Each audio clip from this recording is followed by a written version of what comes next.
out next week. Like, so I'll probably get that surprise like package at the door that it's like, oh shit, yeah, I bought a book like 7 months ago or whatever. A while ago. Yeah. Hell yeah. Like, who goes on a book tour for a book that's not out yet? But he gets a pass. It was an incredible conversation. So, or lecture, I guess. But how long was the lecture? 2-3 hours? No, it was let's call it 45 minutes to an hour. The entire thing was about 2 hours long, but he had an opening act, which was just a guy playing classical guitar for like 30 minutes. And then Michaela came out and addressed the crowd. She had a lot of insightful things to say, including her recent conversion to Christianity, which was kind of a revelation to her. Like a week before that show. Her mom's battle with cancer. Yeah, Tammy was there. Like, she said a few things as well, and then his lecture was like 45 to 50 minutes or so, and then there was a big Q&A afterwards. But I got the hell out of there during Q&A. So, yeah. Holy shit, Arizona leading to the red. light red. New Mexico leaning blue. Leaning red right now as Trump is ahead Colorado. in these races. What Yeah, does that Colorado's mean? We saw overwhelmingly so blue many at this discussions point out with there their saying that early this vote race totals. would be as close as I it mean, possibly could be. That's why the cans Is turn this blue when they're something cold that's enough, right? fascinating you as we're seeing this night progress? Coors, Georgia, little mountains turn blue when it's cold enough. Carolina, we have over 80% That must be of the vote right. tallied. Silver bullet. Over 60% of the vote has been tallied in Pennsylvania. Michigan has just about a quarter of the votes tallied, and over 50% of the votes tallied in Wisconsin, as well as half the votes tallied Georgia. in Arizona. Out of Georgia the was a Senate big battlegrounds, surprise. AG, North Carolina what's was a big standing out surprise to me. I mean, to me, it really is the trend. And you know, you have to ask yourself right now, who would rather be, Trump or Harris? And you know, Trump, I would rather be basically, me. His strategy of going all over the place, campaigning everywhere, taking all kinds of questions, even from adversarial media, it seems to have paid off. Did you see that And, my I state think voters are decided to responding put the National Guard on readiness standby just in case there was bullshit tonight after the election? You know, Same and to the thing central and question, up are you here, better and off everybody's 4 like, years ago? what? Trump waved What? that Everybody. question I haven't in talked to over and anybody over about it. again I saw in it and I was like, his closing arguments. whatever. Why? I mean, You know, many of these I don't know voters in anybody that states, would try Michigan, anything. And they didn't enact it when someone's tattoo shop was being broken into by Chaz Chop. So, I mean, all of a sudden now is the time to release the National Guard out of all the times the last like 4 or 5 years that we had something going on where there was civil unrest. Now's the time. I don't think I'm that going to helps. send you this. How convenient. Yeah, exactly. And I agree, but they also didn't give a shit. They were like, it's the summer of love. Remember our mayor back then? So you follow these guys too, but I sent you a post from Seattle Looks Like Shit. Scroll over to the fourth bullet Let's just and read it. briefly here to some of these Senate It is a contests and some call of these, for civil unrest Western regardless battlegrounds of as the well winner. here. It's We're let's getting go out and fuck results shit in, up. On the And it's on a Arizona flyer. Senate race. Let's take this. Ruben Gallego up over Lake On the 53 to fourth one. 46 right now. 1, with 2, 3. Yeah, fourth 49% one. Hello. of estimated votes Oh, come counted. on. If we can also bring up the Montana Senate race too between Sheehy and Tester, just so we can get a good lowdown. Let's Let's express our displeasure in the streets. Come with a crew. Like I didn't have to swipe it. It sent me straight to the fourth page. And what the? Montana still has Dude. Kind of long way to go there. But They just straight up want to riot just because that's what Seattle likes to do now, man. Westward across the country, though. Yeah. Some of the other races. So while you and I don't know anyone that would call to action in such a shitty way, I don't think it takes much these days for people to just get out and fuck shit up. And you know, Republicans. Well, did you hear about the Vancouver, Washington, and Portland, Oregon Ballot boxes burning? Yeah, and it was something about free Palestine. I mean, Yeah, we covered that a little bit on the last pod, but even earlier today, like when I first fired up the stream tonight, there were 32 bomb threats called in the state of Georgia around polling locations, and then they cut to the Philadelphia like mayor or elections head official for Philadelphia on that side of the state, and he said that there were nearly 20 bogus bomb threats to try and get poll locations to shut down. wow. And in Arizona, it took I think it was, she said, the Navajo Nation. It took the Navajo Nation tribe to win a lawsuit to allow their polling center to stay open late so they had a chance to cast their votes too, because they had no access to printers and other stuff that different poll locations had as well. So they get to stay open until 9 p.m. in Arizona. And I'm like, good for them. Like, that's nuts that they had to file a suit for it, though. Is that not fucking bullshit that they had to file a suit to get that? Yeah. Was that the one yesterday or the day before where they were being turned away just because they ran out of staff or they were too busy? Yep. So they were trying to close it at 1:30 and they were supposed to be open until 4:30. I'm glad that they got that sorted and that they had to stay open later. It's like that's not how voting works. Yeah, even if they weren't counting the votes that they saw early and picking a favorite and then trying to close and lock the doors. Like, even if your candidate's getting their fucking ass kicked, keep the goddamn polls open until they're supposed to close. Wisconsin, as you mentioned, it's not as competitive in Arizona. Let's still be Americans. Can we try? Can we try that? So we are seeing the John Tester fuck, Arizona's blue now. Damn it. Is there really any path to the Democrats maintaining control in the upper chamber at this point? He's not showing Colorado. What the hell? Not with the way this map is going. Yeah, it's just, I mean, the first 10% or whatever came in, and it was almost 500,000 votes ahead for Kamala. I think that map was Senate and House races. Yeah, because Washington was already showing purple, and it's like our polls haven't even closed yet. Well, maybe they did, and I just don't know. For the presidential race, though, it was like almost 500,000 votes in favor of Kamala for Colorado. Just a 50-50 split with Vance. Just voting those party lines, baby. Tie-breaking votes. So, you know, it's really early to tell with these Senate races. But what did Biden do for you guys? I don't know. Who's that guy? Your current president. Ah, fuck it. What was he's Democrat though, right? Vote that way. We'll lift some of these Senate candidates up. Okay, so it's blue and a D. AG Gankarski with Jump on that. Course, we're gonna have to leave it at that. We do appreciate it. We are nearing the top of the hour. Austin Westfall here in the Live Now newsroom with me. But in the meantime, jumping on the red bandwagon. What's that? I want to put up some of the results. Versus just jumping on the red bandwagon and voting all the way down. There was someone in Tim Kaine there, our local race to the Democrat was actually more we also have Tim conservative live right than now the to his Republican. rally group of supporters. It was switched. Yeah, I forgot specifically what office, but it's like it's about the best candidate. It's not about voting down party lines all the time. You got to make sure you read those policies and actually look those people up and see how they. We're going to have, however, all these results. Yeah, that's the hard part coming into this state. This is the first time I voted outside of the western coastal states in my whole life, and having to read, not only read and understand what policies are being voted on, but also how the candidates that you're trying to vote for have also what their voting record and history is publicly. So like it took a shitload of research to get a pen to paper on 5 initiatives, you know, 2 Senate races, 1 city leader, 1 school board member, and the president-elect, right? And it took weeks of back study for me to figure out my position on that, which I landed relatively independently on more often than not, except for the we'd like to raise your taxes for insert reason here. I'm usually trying to shy away from that. Like, how about you don't mismanage Clark County's budget and we'll figure that out, you know? Yeah. You guys have all that revenue. So much revenue in this country from a moneymaker, money printer down there in the bowl. Yeah. Thank you so much. I mean, good. How are you short? What do you need more taxes for? Yeah. I bet you spend it well. And we're gonna go win. Spend it accordingly. Run it like a business. Speaking of that, man, our debt. Yeah.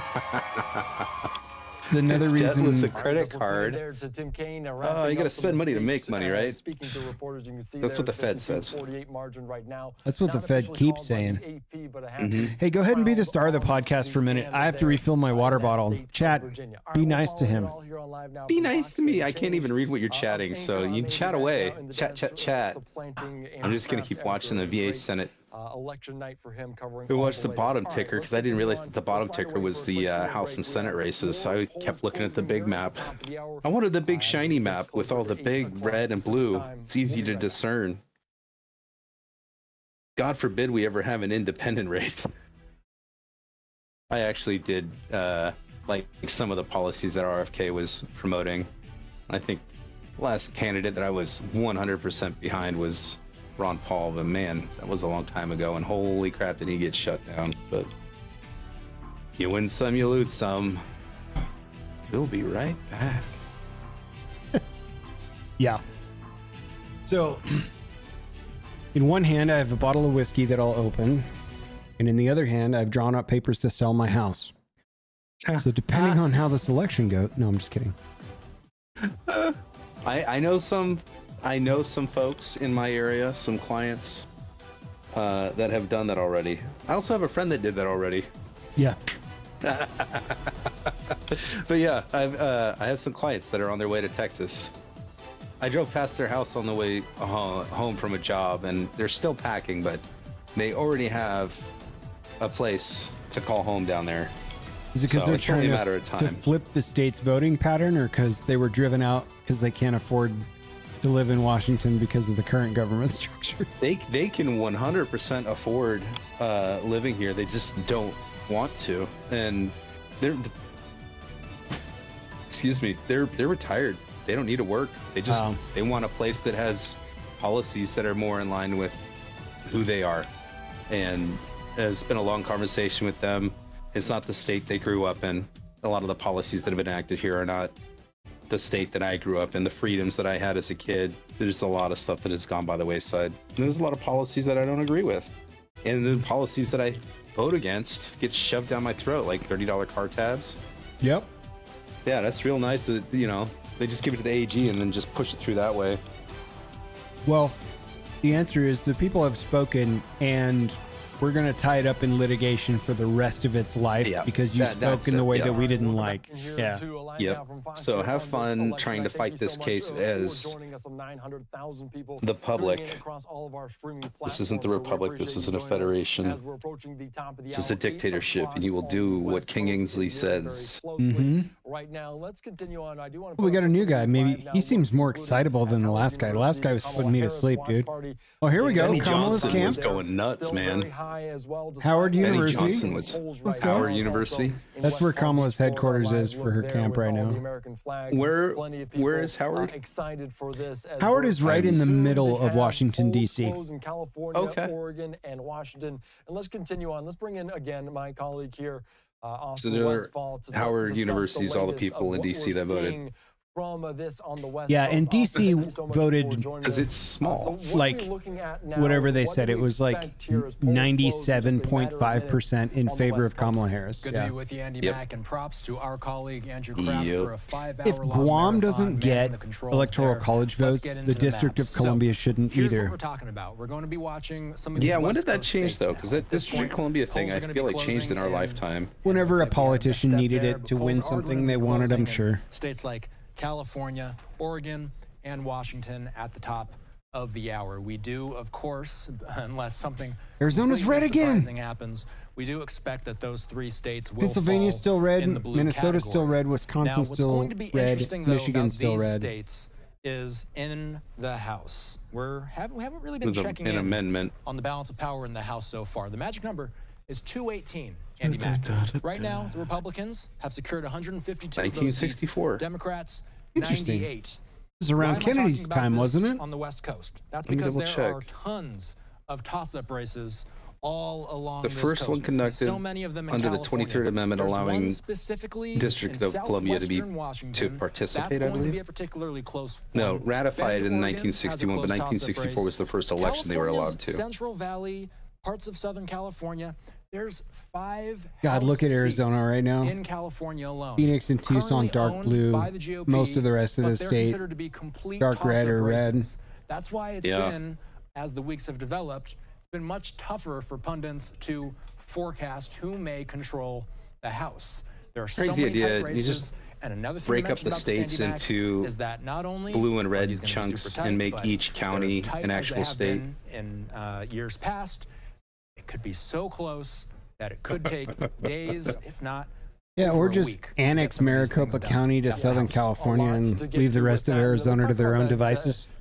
Yeah, it was the annexation that would happen in Washington, like Eastern Washington and Eastern Oregon. They all want to be part of Idaho, and I support that, but I still don't want to. I don't want to live that far away from the ocean. I love surfing, so it's like the price I pay. That's something I learned very early on from my political science classes, that if you're on a coastline, you're predominantly Democrat. It's been that way for a while. Yeah, predominantly blue if you're in a coastal city. It's the influx and outflux, the education level, and all of that. There's a lot that ties into it, but coastal elitist money. I mean, try and buy property on the coast. Yeah, I dare you. Buy and sell 5 businesses and then try to buy residential property on the coast.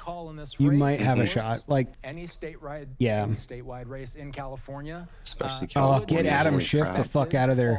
Blue, but no results from the Associated Elizabeth Press Warren won again. It looks like another 6 years of her crusty ass coming at us from on the West Coast. So Polls fucking closing. Illinois We should start or to Massachusetts. see some color, Andy Mack, Bleh. in some of these states here. Yeah, and the colors will start lighting up any minute now. No, thank you. Just the 8 o'clock No, thank hour you. here, as we're continuing to follow it on the West Coast. One of our senators had an ad going on and on and on about all the great things she did as a senator, and they were very mediocre, mundane. Yeah, Washington, no shit, you did that. That's what anybody, left or right, should have done in a position of being a senator.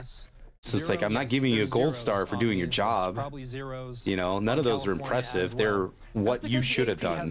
Yeah. So good job. You're doing what you're supposed to, but you're not getting any kudos for it. Right. Like all the wonderful things I've done. I started the engine, I put it in gear, and I drove my route to victory. Dude, you're a fucking bus driver. That's what you're supposed to do. And I didn't hit anybody on the way. Yeah, no accidents. Amazing. You did your job. Yeah. Still, Maria Cantwell going Oddly, things Kamala Harris can't even say, and she could win the presidency. It's amazing. I still am not over that deep fake photo from that girl's obituary from Canada. That's bananas, dude. That was just absolute deviancy. And yeah, the way that should have come out was the same fucking day. Her camp should have said, let's prove the Republicans are liars and shove it up their ass. Go find me some photo of you at work when you were at McDonald's as a kid. We'll put it out widely in the press, and we can shove it up their ass and move on from this and call it back when we need it to pull an ace out of our sleeve. But they didn't. They came with a deepfake photo weeks after the fact that was called into question. And it was an absolute blight to do that to somebody else. And it probably sullied the memory of that girl who was also white, which I thought was kind of hilarious too. The girl in the photo, I was just like, whatever. Like, moving on, but that was just an extra. So right, just an extra middle finger there. There's a Korean word for that, or something like that. That means pig's feet. It's like you want to go. That's really cringy. Kamala Harris won your state, dude. Congrats! And the polls aren't even closed yet, and they gave her the check mark. For Washington, we just go blue for Oregon. Doesn't surprise me. No, like but I like said, they called up a Bensley and say, "Hey, who's president?" And he just said, "All right, Harris, put a stamp on it. Done. Easy peasy, man." The AP feels confident enough to call these Western states in favor of Harris. California has the most. How many electoral college votes come out of California? Like 50 coming from California alone. Washington is going to have 12 electoral votes. 24. Oregon, not 24. It's Holy blue. Let's go in and let's see what we're working with here. It looks like Harris is up by just over 21%. That's with 44% of the votes counted. It looks like the AP not feeling quite it's as still confident just as they are in Washington, knowing the California, geographical Oregon, locations of blue versus red in Oregon and Washington. As well. So it blows my mind how concentrated it is in the urban centers. That jumps Harris. Well, that and yeah, anything that's a metropolitan region for those states, just dominant, broad blue line. Even if they're wrapped in an absolute sea of red voters, it's not going to matter until there's significant change internally. Yep. In my state, the only one with no color on the map. This is making me nervous. Now we're at 60% of the votes tabulated. No color, like they haven't even started counting. Yeah. A 2% lead in Wisconsin, neighboring. Which one in your state? Which county? Was leaning blue, not any of them. Ago. Now it looks like it's leaning red, and Trump is up by over 4%. That's with 28% of the votes counted. So that's 15 electoral college votes. Saw it update a little bit. Come on, guys, let's close it out. No, by watching live on 28, just over 1/4 of the votes from the counted Associated in Michigan, Press Pennsylvania, 19 on Washington, and it's got nothing on here. This one was a tight one. They're showing information on their AP.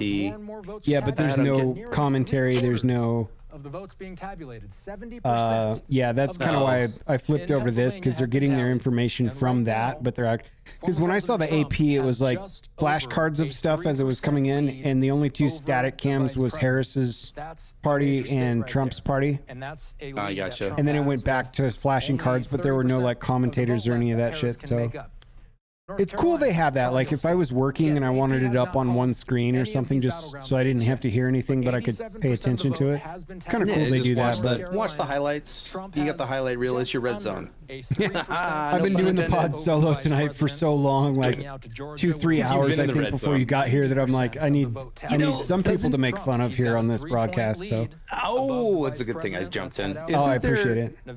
Isn't there like 6 or 7 hours that guy for Red Zone does?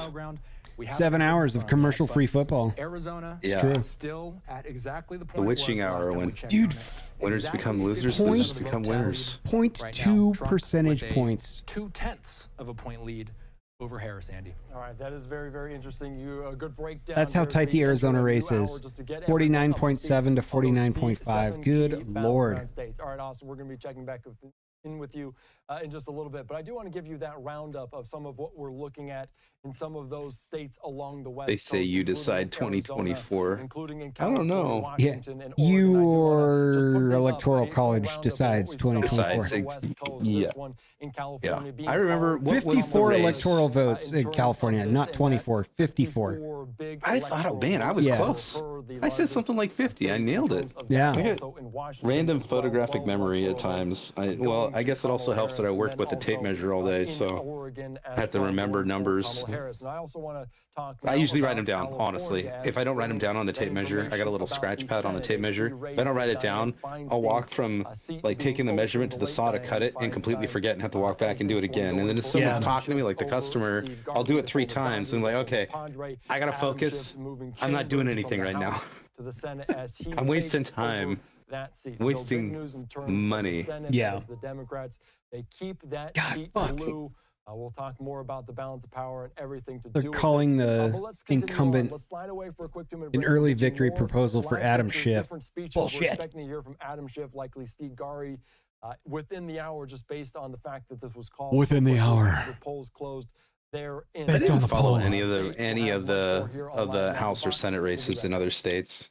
What's that? Focused on my own. I didn't follow any of the House or Senate races in other states. Is more enthralled with my own. Your governor race is going to be fun. That I'm paying attention to in a big way, which would be interesting. I feel like it's gonna be just as close as Rossi, and there better not be any more monkey business. We'll see. I am, however, following the Senate race because the Republican Senate Majority Leader Mitch McConnell stepped away from being the Republican Senate Majority Leader, and a bunch of other people in 1 week or 2 weeks' time are throwing their hats in the ring to be the new Republican Senate Majority Leader, and I'm keenly interested to see which state populates that new seat, because some of these dudes are flat out rhinos. So vote for Peach. Vote Peaches. That's on a building in Atlanta, Peaches. Georgia. Let's go. Oh, I thought it was on the top of a strip joint. It could be there too. For Peaches. She's our #1. Dude, Indiana, 59% to 40%, with 96% coming in. That's 8 electoral college votes from great state of Kentucky for Donald Trump. Florida, 30 electoral votes. Donald Trump declared winner with 97% of the polls in, 56% to 43%. Let's go. Virginia, 48 to 50% in favor of Kamala Harris right now, with 75% of the votes in. Dude, if Virginia turns, could you imagine? They're only 67,000 votes apart, and they have 20 more percent to count for the rest of the state. 67,000. Ohio, taken by Donald Trump. Yeah, I was like, Senator J.D. Vance, the vice president hopeful. Awesome podcast on Joe Rogan with J.D. Vance, by the way. Yeah, dude. Did you listen to that? Full 3.5 hours on Friday. Yeah, I loved it. Knocked I'm it like, all out. he was just a dude. He wasn't like toting the talking points, which was great. But yeah, he carried his own state. That's good news. I did the Trump one. I watched about half of that, and then hit some of the highlight reels, and then all events, and started in on Musk last night and fell asleep. Yeah, I haven't watched the Musk one. Dude, the first 5 minutes, it's worth your time, because he starts right out of the gates talking about being one of the top players of Diablo. With President Trump Elon Musk?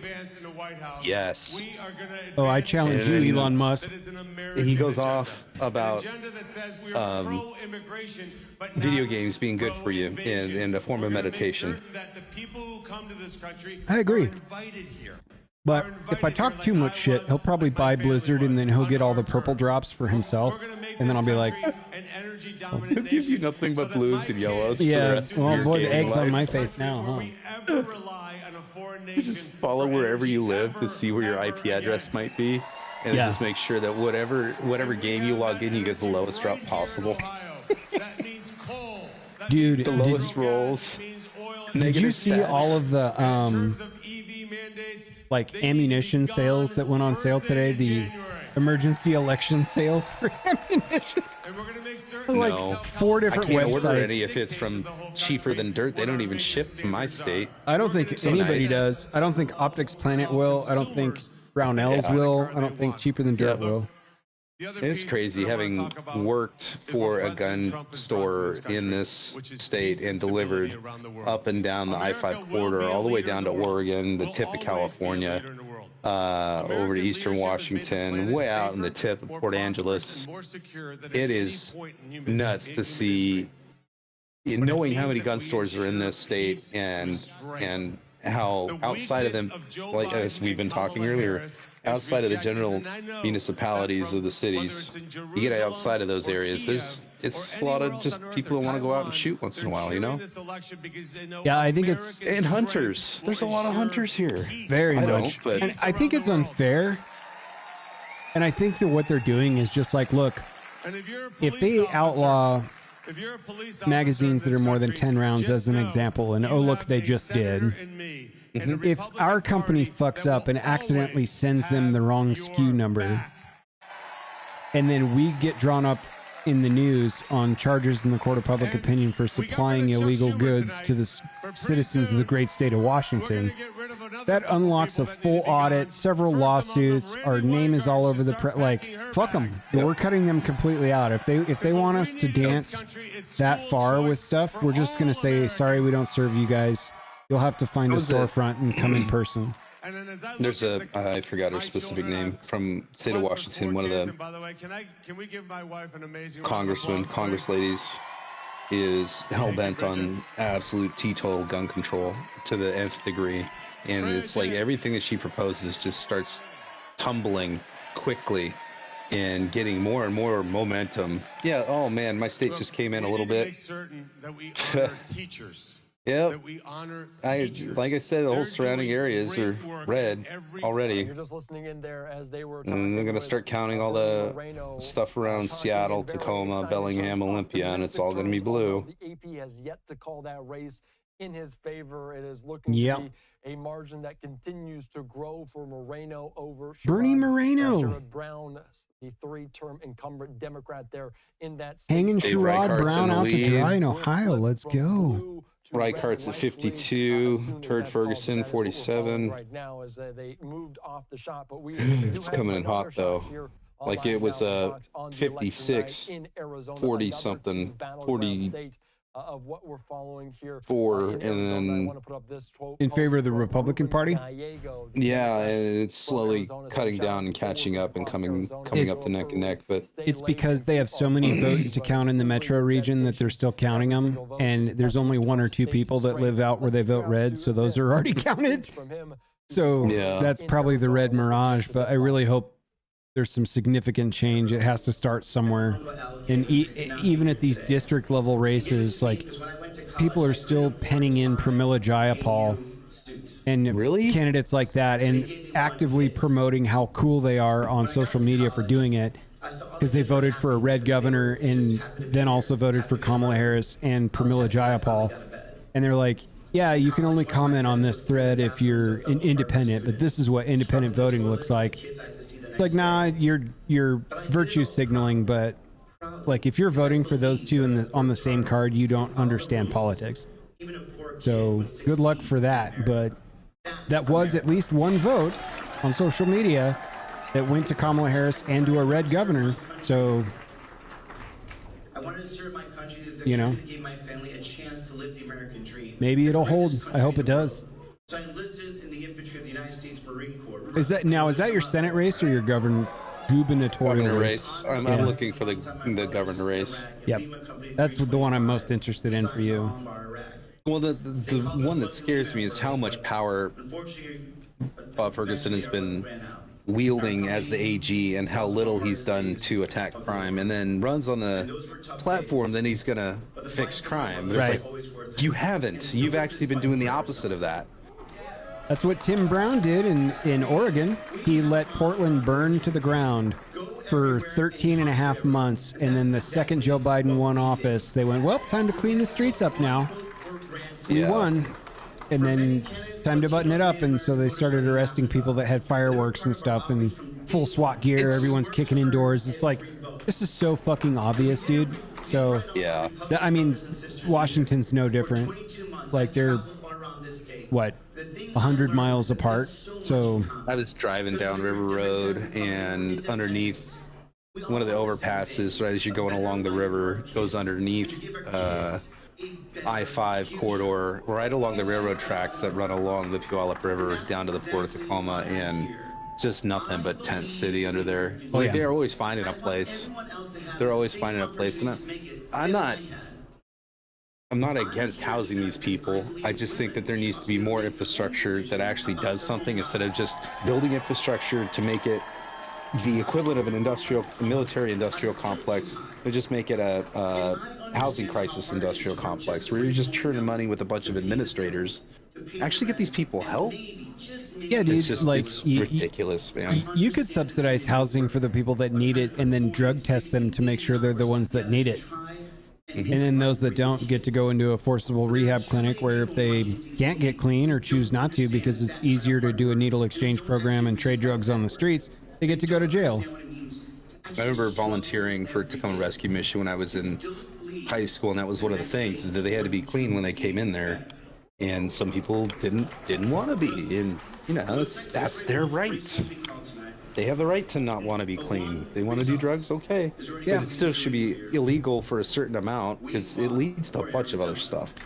Well, but that should be the bargaining chip for funding that, and it would be very easy to know how many people are in there and then staff it accordingly, rather than pay a boatload of money to all these administrative overhead people that are, quote, working hard to save the homeless crisis on a $300,000 a year salary and an NPO. And it's like, cool, buddy. So if you fix the problem, you actually kill your own paycheck, don't you? Well, I mean, yeah, but we're working hard down here, man. There's the Skid Row down in California. Rogan's even talked about that. The billions of dollars that get funneled through Skid Row in LA.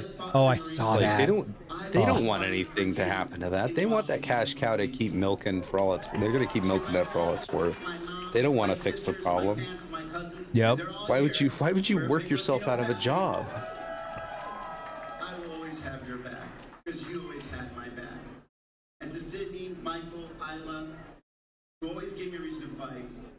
I will keep fighting. Kerry Lake is losing. To my Lima Company Marines, the men I patrol with in Iraq, the men I went to the hardest days of war with, and came back 30% reporting for Dave Reichert leading. Andy and Justin, we're here tonight. I love you, brothers. Reichert is the Republican nom. Correct. That he was head of the Pierce County Sheriff's, I believe. Hard on crime, as it should be. So I remember a time when Tacoma was really bad, and there was some really sketchy areas he just stayed away from, and then it was being reformed, and Hilltop was being gentrified, and there was a lot of urban growth and a lot of new restaurants and stuff like that. And then that was right at the beginning leading up to COVID. Yeah. And then COVID happened, and it just reverted back like 10, 15 years in progress. Yep. Went back the other direction.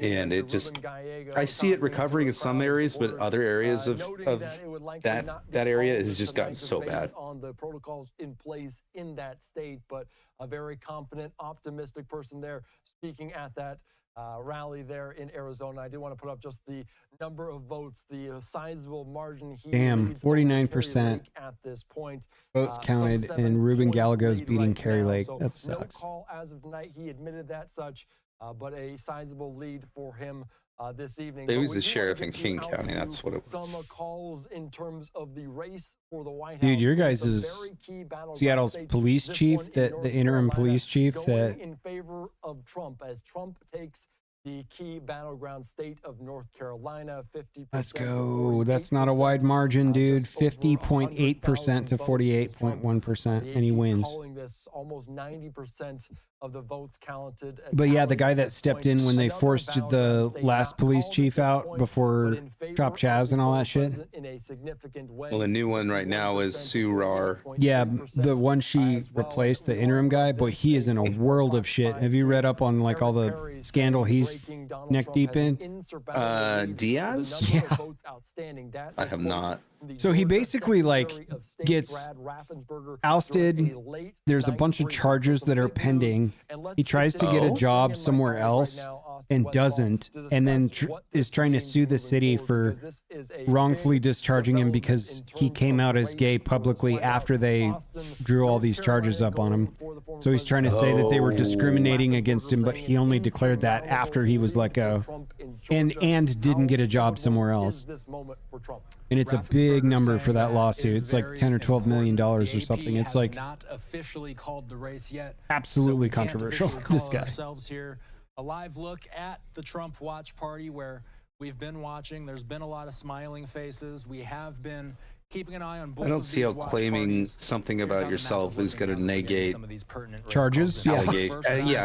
Multiple allegations. Right. That puts Donald Trump away from the presidency. One doesn't make the other right. Still at 179. Let's take a look. They called North Carolina. North Carolina, solidly red at this point. We've been saying all night, Trump's easiest path to victory is North Carolina, which Pennsylvania, Georgia, which with 90% of the votes in, he has almost a 3-point lead. So, North Carolina, Georgia, Pennsylvania.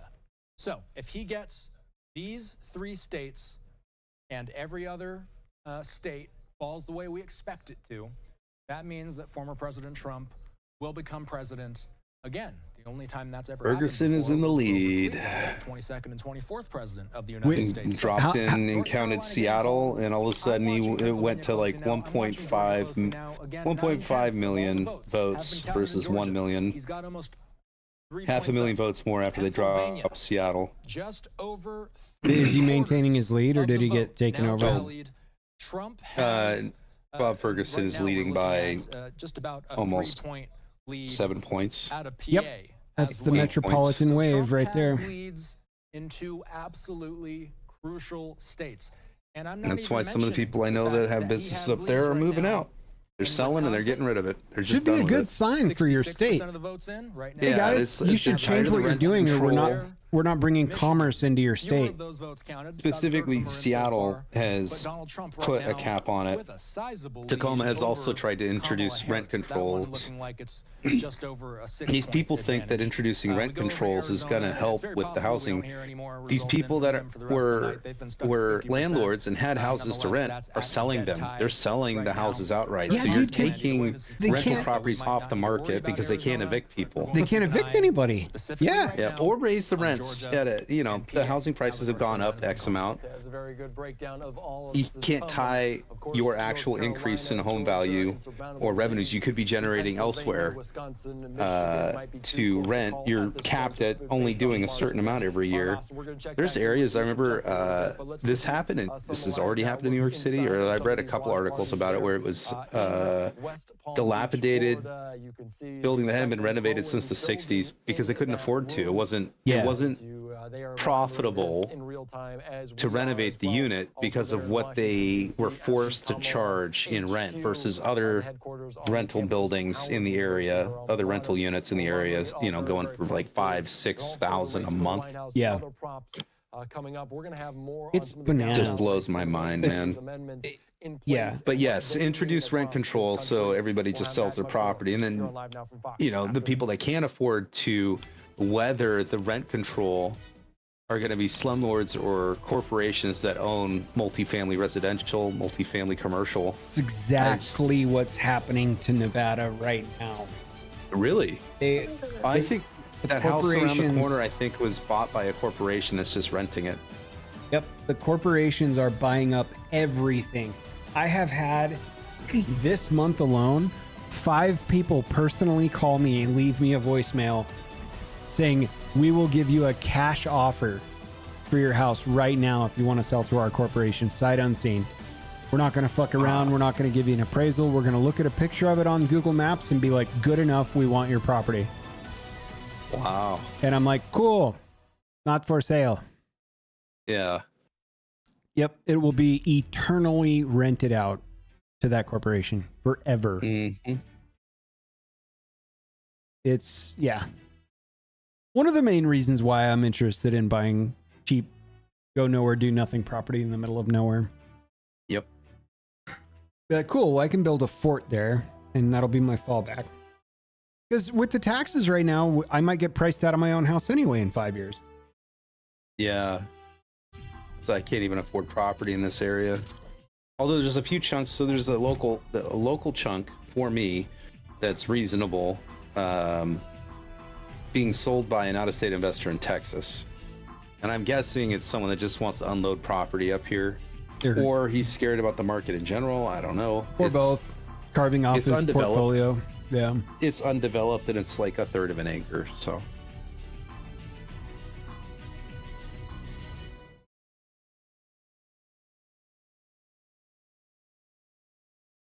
%60 reporting.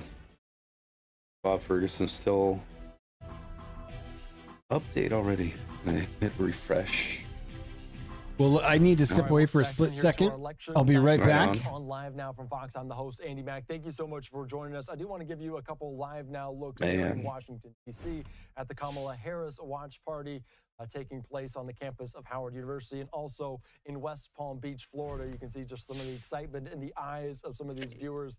Just approaching midnight on the East New York Times. Man, I read them in college just to keep fresh on just topics and have a very wide and varied selection of reading material and making sure I'm getting it from multiple sources. But there were so many times I was reading an article and it wasn't an op-ed. I was reading an article and I was like, that's a very pointed angle to come at this from.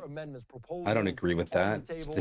I know the writer's bias is in this. This isn't news. It's a biased piece of reporting. Some of these votes and some of these props around the country. So I stopped reading them. Absolutely, Andy Mack. So again, right now in the Live Now Social Center, I want to show you what things are looking like from my vantage point. We're keeping up with some of those storylines that you may not see. It's not a very balanced way to This is some stuff that we're seeing on social report media. what they were reporting on. I can't remember specifically what the topic was, some but of those conversations that pertain to abortion. or it just kind of shook me up a bit. I was like, man, I thought this was a news company. In Maryland did accept a ballot measure to enshrine protection for abortion in the state's Allsides.com has been pretty fun, though, being able to see exactly, I mean, the newspapers read exactly how you think they would be. You see Fox, and it's obviously hard R, so you see all of their stuff coming out that's all in favor of Trump or whatever the right side is. And then you see the left side, and it's all MSNBC, the New York Times. It's exactly what you expect to see from them. And then you get some stuff in the center, sometimes from other news media outlets that I haven't even really heard of. But I thought that was kind of interesting seeing. Are you saying there's moderation in the media somewhere? Somewhere? Yeah. Allsides.com. I've been going to them to see, you know exactly who's going to be left and right, but center, the Hill has been pretty good. Sometimes the AP comes out center, but they're usually left of center. Fox, always hard R. This measure did win the Daily necessary Mail, 55% hard of R. the vote to pass, and it is already a regional hub as well for abortion access in that part of the country. Yeah, it's interesting to see. Sometimes they're left, sometimes they're right. Is banned in their state. Yeah. So again, on social media, we've been seeing reactions to this storyline. So while you were gone, I was telling the chat about it. I used to read New York Times a lot. Make sure I had a wide and varied array of articles to read from multiple news sources. So I actually used to like reading the newspaper from around here back when they used to print the newspaper. Yeah. And actually have articles to read, but it was one, I can't remember what the article was about, but there were a couple times where I'm reading it and it was such an angle that they shot off on, that it was them injecting their opinion into a piece that shouldn't have had their opinion in it. It should have been reporting. Not the media. But instead it was an op-ed piece in the form of reporting. I was like, I'm done with this. This is like the second or third article I've read that's like this, where you guys are getting heated and angled. Don't appreciate it. Also in New York, in Proposal 1, talking about equal protection, 3 million. Looks like Reichert caught up a little bit, 43 to 56. In favor of that, and also what percentage of the votes have been counted? One more time. Question 1. 58%. Almost 2 million people casting their ballot. There's still hope. A significant margin in terms of this there in Maryland. All right. So we're following the latest here on Live Now from Fox. Dude, this little humidifier fountain thing that I got going on over my head here. Yeah. It's been killing it. I haven't shocked myself one time since running that thing. No way. Yeah. It really is just dry air.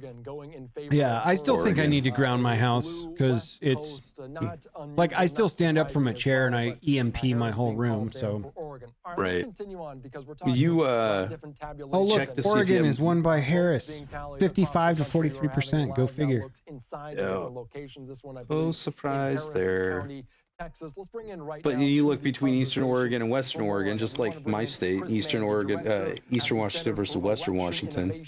You get the divide right down the continental divide, not the continental divide, the Cascade Mountain Range. Yeah. It feels like we're left to right, and you get exactly.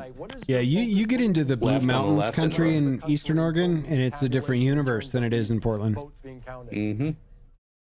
I think we had a remarkably smooth election day, and all the periods. Some of those people actually defend the existence of Sasquatch. We haven't really seen any problems. I had an anthropology professor of Eastern Oregon University actually attest to Sasquatch being real the only things we've seen on a video camera, like a degree-granting institution. I was like, I love this place. Arizona, because the person who was supposed to unlock the door forgot the key in the morning. We had a few places around the country where they had technology glitches in the morning, and that led to lines, but all of those were quickly resolved. Of course, we have had some extraordinarily unusual events. The bomb threats that the FBI has identified as coming from foreign actors, very likely from Russia, that You're blaming the bomb threats on Russia. Georgia, and led to polling place delays. There were it's like every spy movie that's ever been released since the 1960s, dude. It's a Russian bad guy. Dismissed and didn't interrupt voting. Bomb threats. And as we get into the counting, things have gone remarkably smoothly. Probably the most high-profile event happened in Milwaukee, where they had to start over with counting. It was clearly a mistake, but in my opinion, they handled it exactly right. They discovered the mistake and they were transparent about it. They talked to the Republicans, they talked to the Democrats, and they decided to start over so that everybody knew the process worked from beginning to end. Let's talk about Pennsylvania. So right now, as we look at the electoral map, what's going on in Pennsylvania? Bring it up. 2 states that haven't been called on the East Coast right now. We're looking at specifically Georgia, which has, I should say, Chris, 91% of the votes tabulated right now. Trump with just under a 3% lead in that state. Still 9% of the votes to be tallied. But really what I'm curious to ask you about is Pennsylvania. We still got 23% of the votes to be counted in Pennsylvania, and Donald Trump's lead appears to be increasing. How are votes tabulated in Pennsylvania? Let's go. Rules, what's the procedures, and how quickly could they get their process done this morning? It is going to take them a while. So the key thing to know about Pennsylvania is they are one of the few states that are not allowed to do anything with mail ballots until this morning, until Election Day. So they get those mail ballots. They can't check the voter signature. They can't check that information to make sure it's a valid ballot. They can't take it out of the envelope. They can't even begin the counting process. All of that checking to make sure that the ballot is valid is the longest part. It's the part we want people to be careful about. Washington State loves tax me harder, daddy. They are going to be much better than 2020. There are fewer ballots.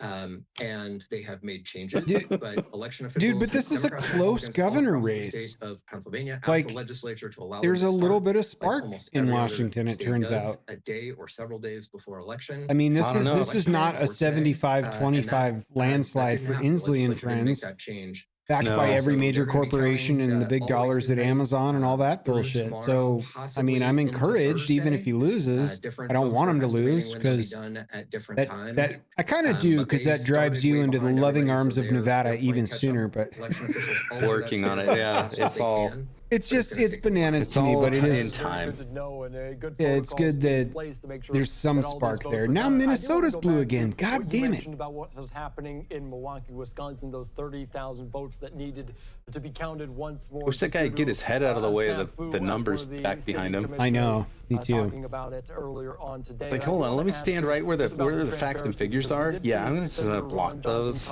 It's bad blocking. Now he can zoom. I think he's on an iPad. He can zoom and scoot it over, but I don't think he can see himself. They can remedy it very quickly.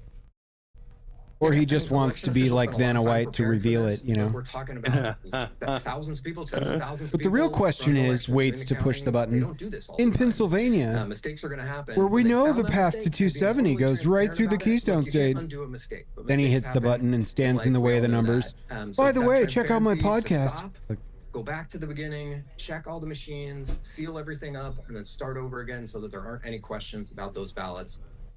Best thing to do. So, Chris, I got to ask you, misinformation has So far, we're become a approving staple the natural somewhat gas as we've been access. tracking this Thank election and God. how the votes are tabulated. What do you want people to know about misinformation? And what do you want people to know about some of the common misconceptions people have about how these votes are tallied? Blows my mind. So the first thing to remember is that the reason it's taking a while is that elections are close, right? States that are not close for presidency or other races that are not close, you all can call that, decision desk can call that very quickly. We can know who's going to win. When it's going to be close, we got to wait longer. But So they've been trying to ballots are actually ban being natural counted, gas as faster than ever a before, heat source, using, or just technology use to of do natural gas accurately in Washington every State. after election day. And So we keep talking it about these results. blows me away. These are They're trying to unofficial price results. people Before they out of become using official, it they will be audited, and they trying will to be make it checked. In every so state, they go through a rigorous process before those ineffective official results are cost-wise certified, that you were so that we forced can into trust that those electric. final results And granted, are some really of our the power is results hydroelectric. that, I are forgot out what the there. other percentage we in terms of have. misinformation, Some what I would from, say I is think if Hanford somebody's telling you produces something some. that's really what you want to hear, Yeah, there's a small wind farm be a little in skeptical. the Gorge area, and you guys are a wonderful state for solar energy. It's always sunny over there. As you're talking about Most of it, misinformation 25%, moving is forward. What are you hydropower looking from at over the dams. next We several got the days? Grand Because Coulee some of Dam, these Columbia states Dam. like Pennsylvania, which could be the common denominator for The race for nuclear, we've White got House, the will be counting Columbia for Generating tonight Station in into Richland. tomorrow. Wait, Hanford generates nuclear power for electrical consumption on a consumer level?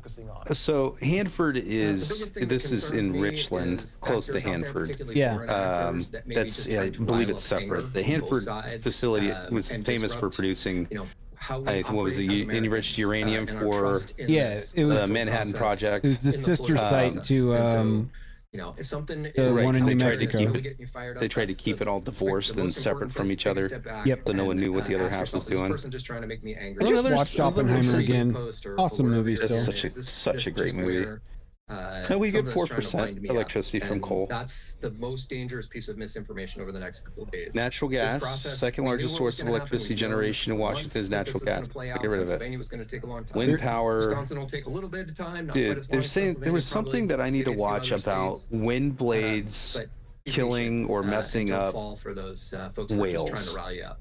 Something to that effect. I have not gone any farther than that, but it was one of those talking points that you randomly hear in a podcast. Like, wait, what? Yeah. And they're like, yeah, you need to go watch this podcast. It's like, oh, I don't have time for that. I gotta go to bed. So yeah, like, that's I in think, the back of my mind. I need to watch something about that. I think there was a dude talking about that recently on the Sean Ryan podcast. At length. I don't remember the dude either, but I know where you're going with. So, the question remains: they're voting in favor right this second. It's leading that you guys want to get rid of your natural gas. That's winning right now. Get rid of natural gas ban. Especially in those places. So it's winning. It's saying yes to get rid of the policies that they put in process to make it so cost prohibitive to get natural gas, like $10,000 to run a gas line to your house, expensive. You're building a new house. There's a natural gas line out there at the road, and to tap into that and bring it up to your house, I believe PSC was trying to charge 10 grand for one customer. Yeah, they're trying to make it as cost prohibitive as possible to force you into electric. Fucking stupid.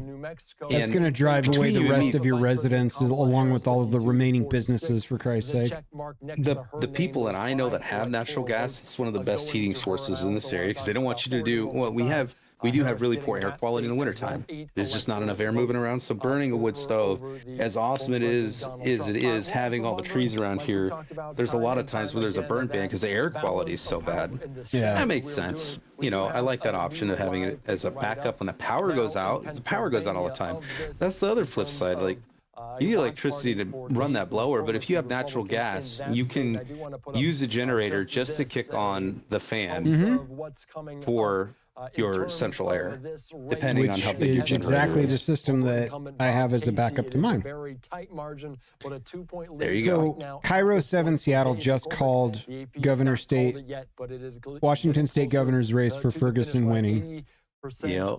And I'm getting a barrage of, oh no, this guy's worse than Inslee. Holy fuck, holy shit, all over my cell phone right now. 100%. 100%. And people are voting for him. Yep. It's just, that's where I feel so disconnected from my own state, from having lived here all of my life. 41 years, born and raised, and I don't feel like I belong in my own state anymore. There's so much that's been voted on that is, I mean, that's the whole point of having votes, is that we get the consensus of everybody around us. So it's a majority vote. People win the majority vote, and that's who's our governor. Those are the initiatives that are getting voted into.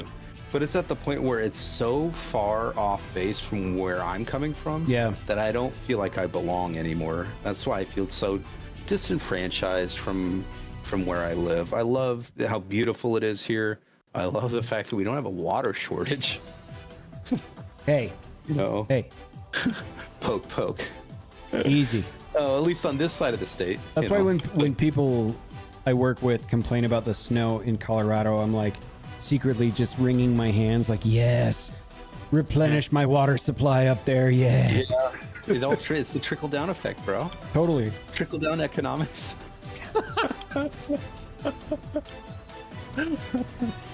Oh boy, they're pissed.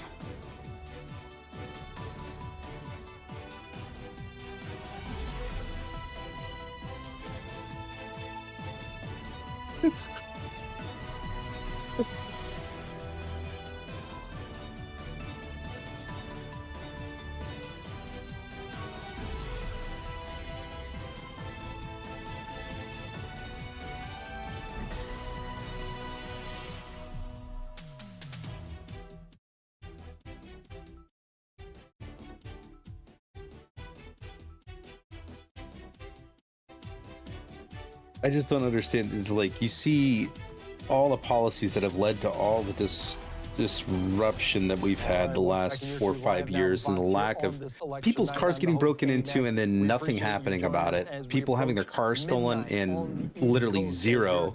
Like, they have to just write it off, and then the insurance policies go up. Why do the insurance policies go up?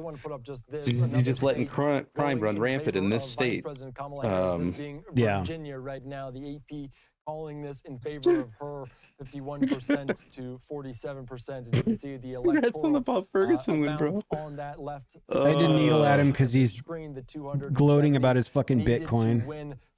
Yeah, no, for sure. Well, him and I were just sidebarring on another text, so yeah, funny because we were sidebarring another text about, oh no.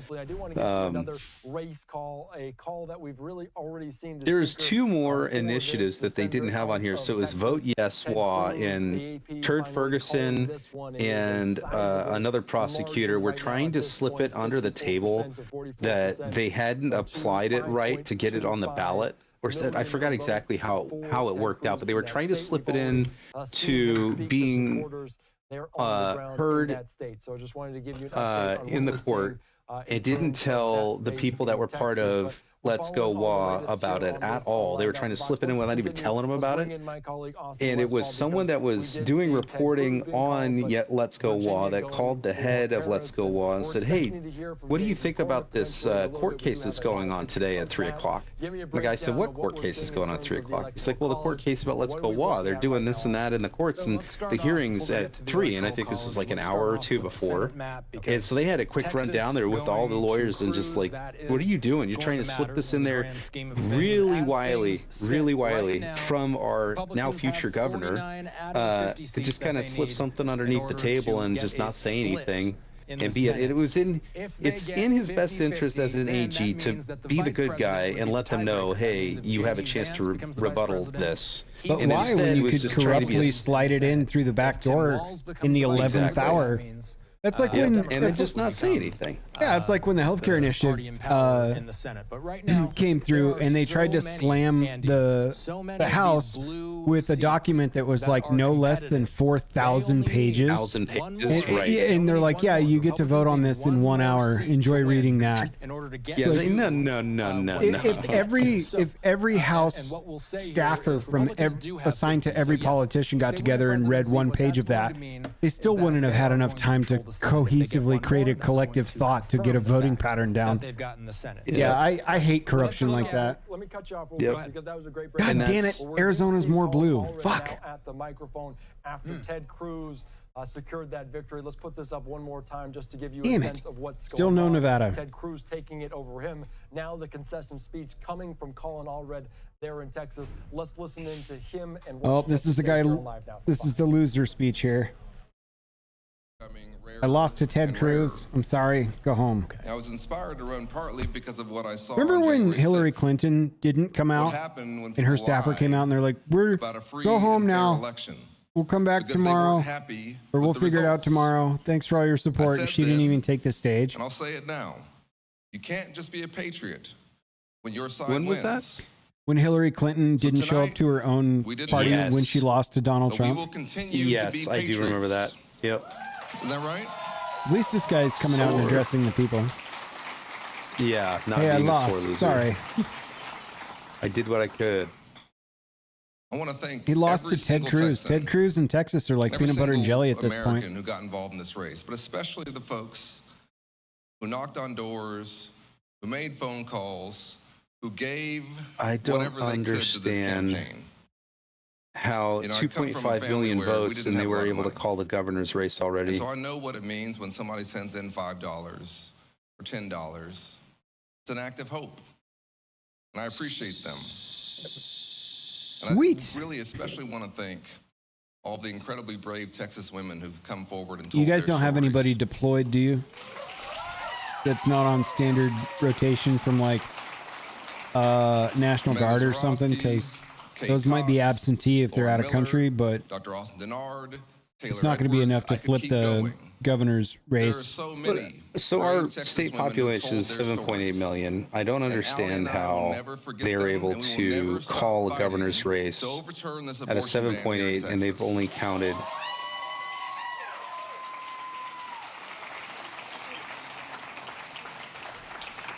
I carry 3 little rocks with me that my sons picked out on the playground. They represent my 2 kids and my wife, Allie. 7.8, and they've only counted 2.5. They're 3 and 5. So you got 5 million votes at large. What are they saying the percentage has been called? That's a big deal to me. Like 80% reported in, 90%? So I want to say 56% reported in last I checked. Let me refresh that. To my mother and father-in-law who have done so much child care. 59%. To the folks who mean the most to me. I don't need to. I never do. I ran. So there's a mathematical chance it could go the other way. I'm fighting for my boys' future, and for every Texas kid's future, and I hope y'all will too. You got 40% just about at large, 41% at large. That I'll probably There's 7 million voters in your state, and how many votes have been counted in? Esteemed. 7.8 million voters, and only has been said 2.5 million have been counted for the governor race. You have to have courage. And what's his percentage of winning right now? I know they already called it, but 56.57 versus 43 to the United States Congress. So they're playing the trend average and hoping it algorithm works itself out to him being a 60-40 winner when the other 5 million come in. It took courage for these Can you see which precincts are all done? Like King County's been counted? It's still light blue, so that's still coming in. There's only one county that's completely solid. Each and every one of you, and it's Eastern Washington, of course. It's like Oswego County or something like that. Yep. To believe in this election. Way below Spokane, right at the tip of and it's going to take courage for whatever Oregon. comes tomorrow and the day after. Where both people that live there probably voted for the other guy. Understand that. This state is worth fighting for. Vote for each other, man. We are a great He's the sheriff and the mayor. Let's bring him out. There was one election I voted for my buddy who was he was great because we are good. And we are good because that's who we are as a people. Valid for winning a race, so I put his name down. I penciled in my friend. I want you to put your shoulders back. I'm not going to mention names. He might run at some point. That's okay. I ran for lieutenant governor in that state before I moved away. You did? Yep. What race? The last, we don't settle our differences in the streets. The one right before, we settle it at the ballot box. And if we don't win, 20, then we dust ourselves off and we come back the next time. Okay? 18? I don't know what's going to happen in any of the other It would have been working under Jay Inslee. But I know this. Because they do the off terms where like one is overlaps by a year or two and the other one goes underneath that by a year or two. Right. They didn't even justify me with a percentage return, but I'm sure I got 1/2 of 1% of the vote. Americans is responsible for keeping it going for another generation. There was like 40 or 50 people that were like, I literally did vote for you, dude. I was like, thanks, man. And whatever happens in this It's funny, I'm looking at Vancouver, and I know there's a lot of people that live in Vancouver and they work over in Portland, so it's no wonder it's blue. Don't ever let anybody tell you hilarious that I could call that. They're probably the ones lighting the ballot boxes on fire down there. It's not Russia. Wait, that's why it's blue. Because those ballot boxes were caught on fire, man. Yeah, the bomb threats were Russian. The literal fires that were lit in rural parts of Washington state were probably the Russians too. I don't want to read about the AP. I want somebody to keep showing me the actual numbers being counted. And may God continue to bless the greatest country in the history of the world, the United States of America. Thank you so much. I'm glad he said the United States of America just there. All right, you're just listening in there. Colin Allred, slightly dejected, but he says he will continue to fight for the people of Texas there, as this going in favor of Senator Ted Cruz, the incumbent, earning that battle, a very hard-fought battle in Texas. Of course, I just want to put this up again here on Live Now from Fox on election night of what has come to the conclusion.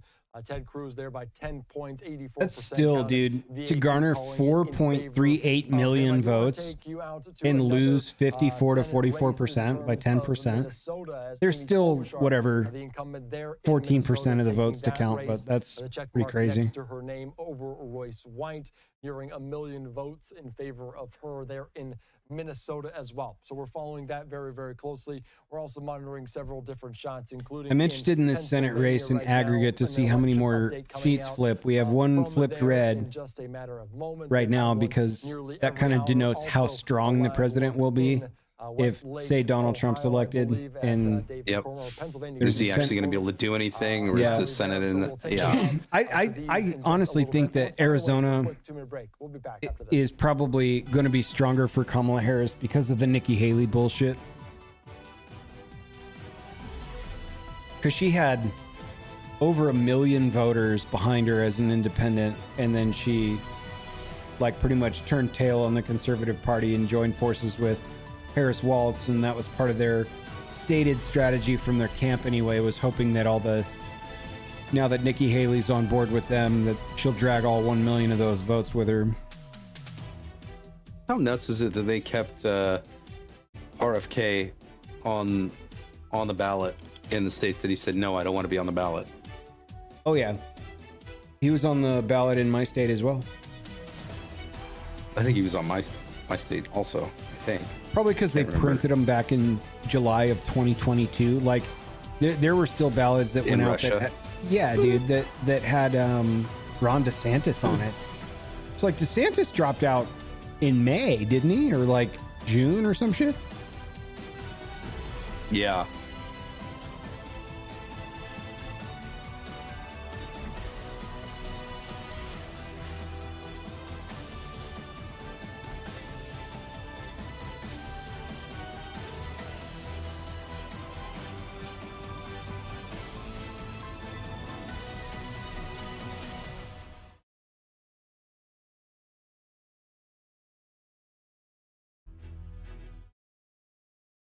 Dude, Michigan is every district. Every one of them has a Republican majority right now for the U.S. House of Representatives. Holy cow.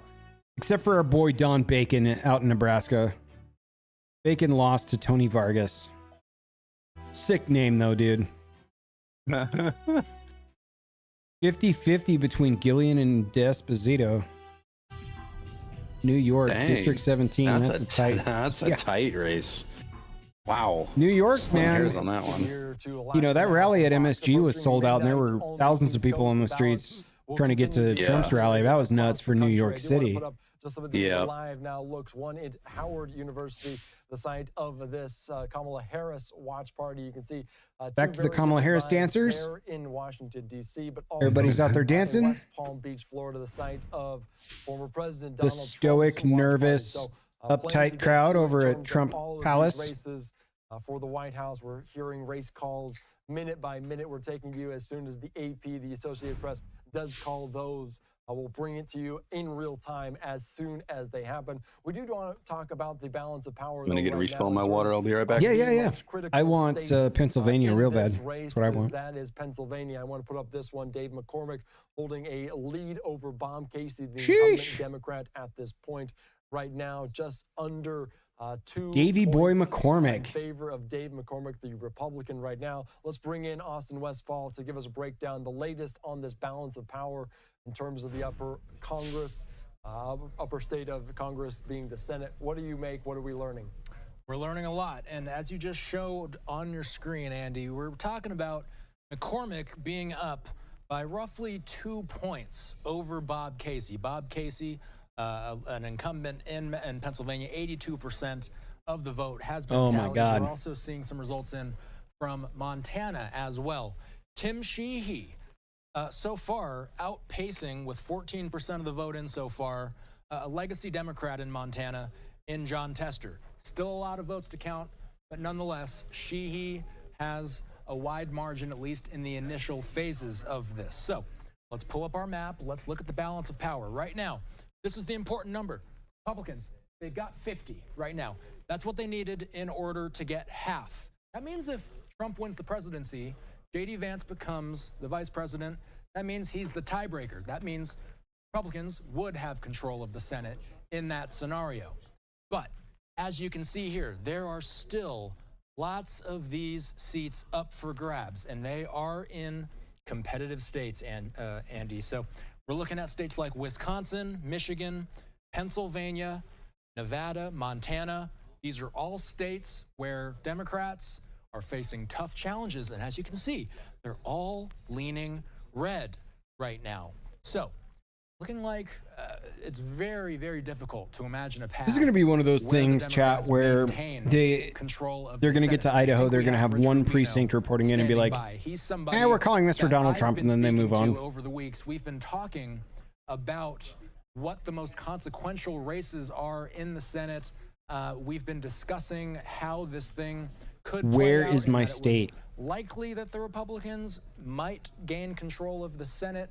But I think Rich, and we'll have him on in a moment here, I think... Before we get to that, Austin, I just want to cut you off a little bit because I believe we're just seeing Amy Klobuchar at the microphone. Of course, she did take that, the incumbent Democrat there. We did see her just a little bit here on Live Now from Fox. As you can see, she might be stepping away from the podium, so we're going to take you out to that in just a second. But Austin, let's get back to your comments, because let's bring in Rich Rubino right now, because Amy Klobuchar clearly wrapping up that speech. She did earn the title there in that Senate seat, retaining that seat over Roy Swine. Let's bring in Rich Rubino right now, political analyst. Again, thank you so much for joining us. Breaking it down very great about the balance of power, what we're seeing right now. What do we make of the landscape on this election night, Rich?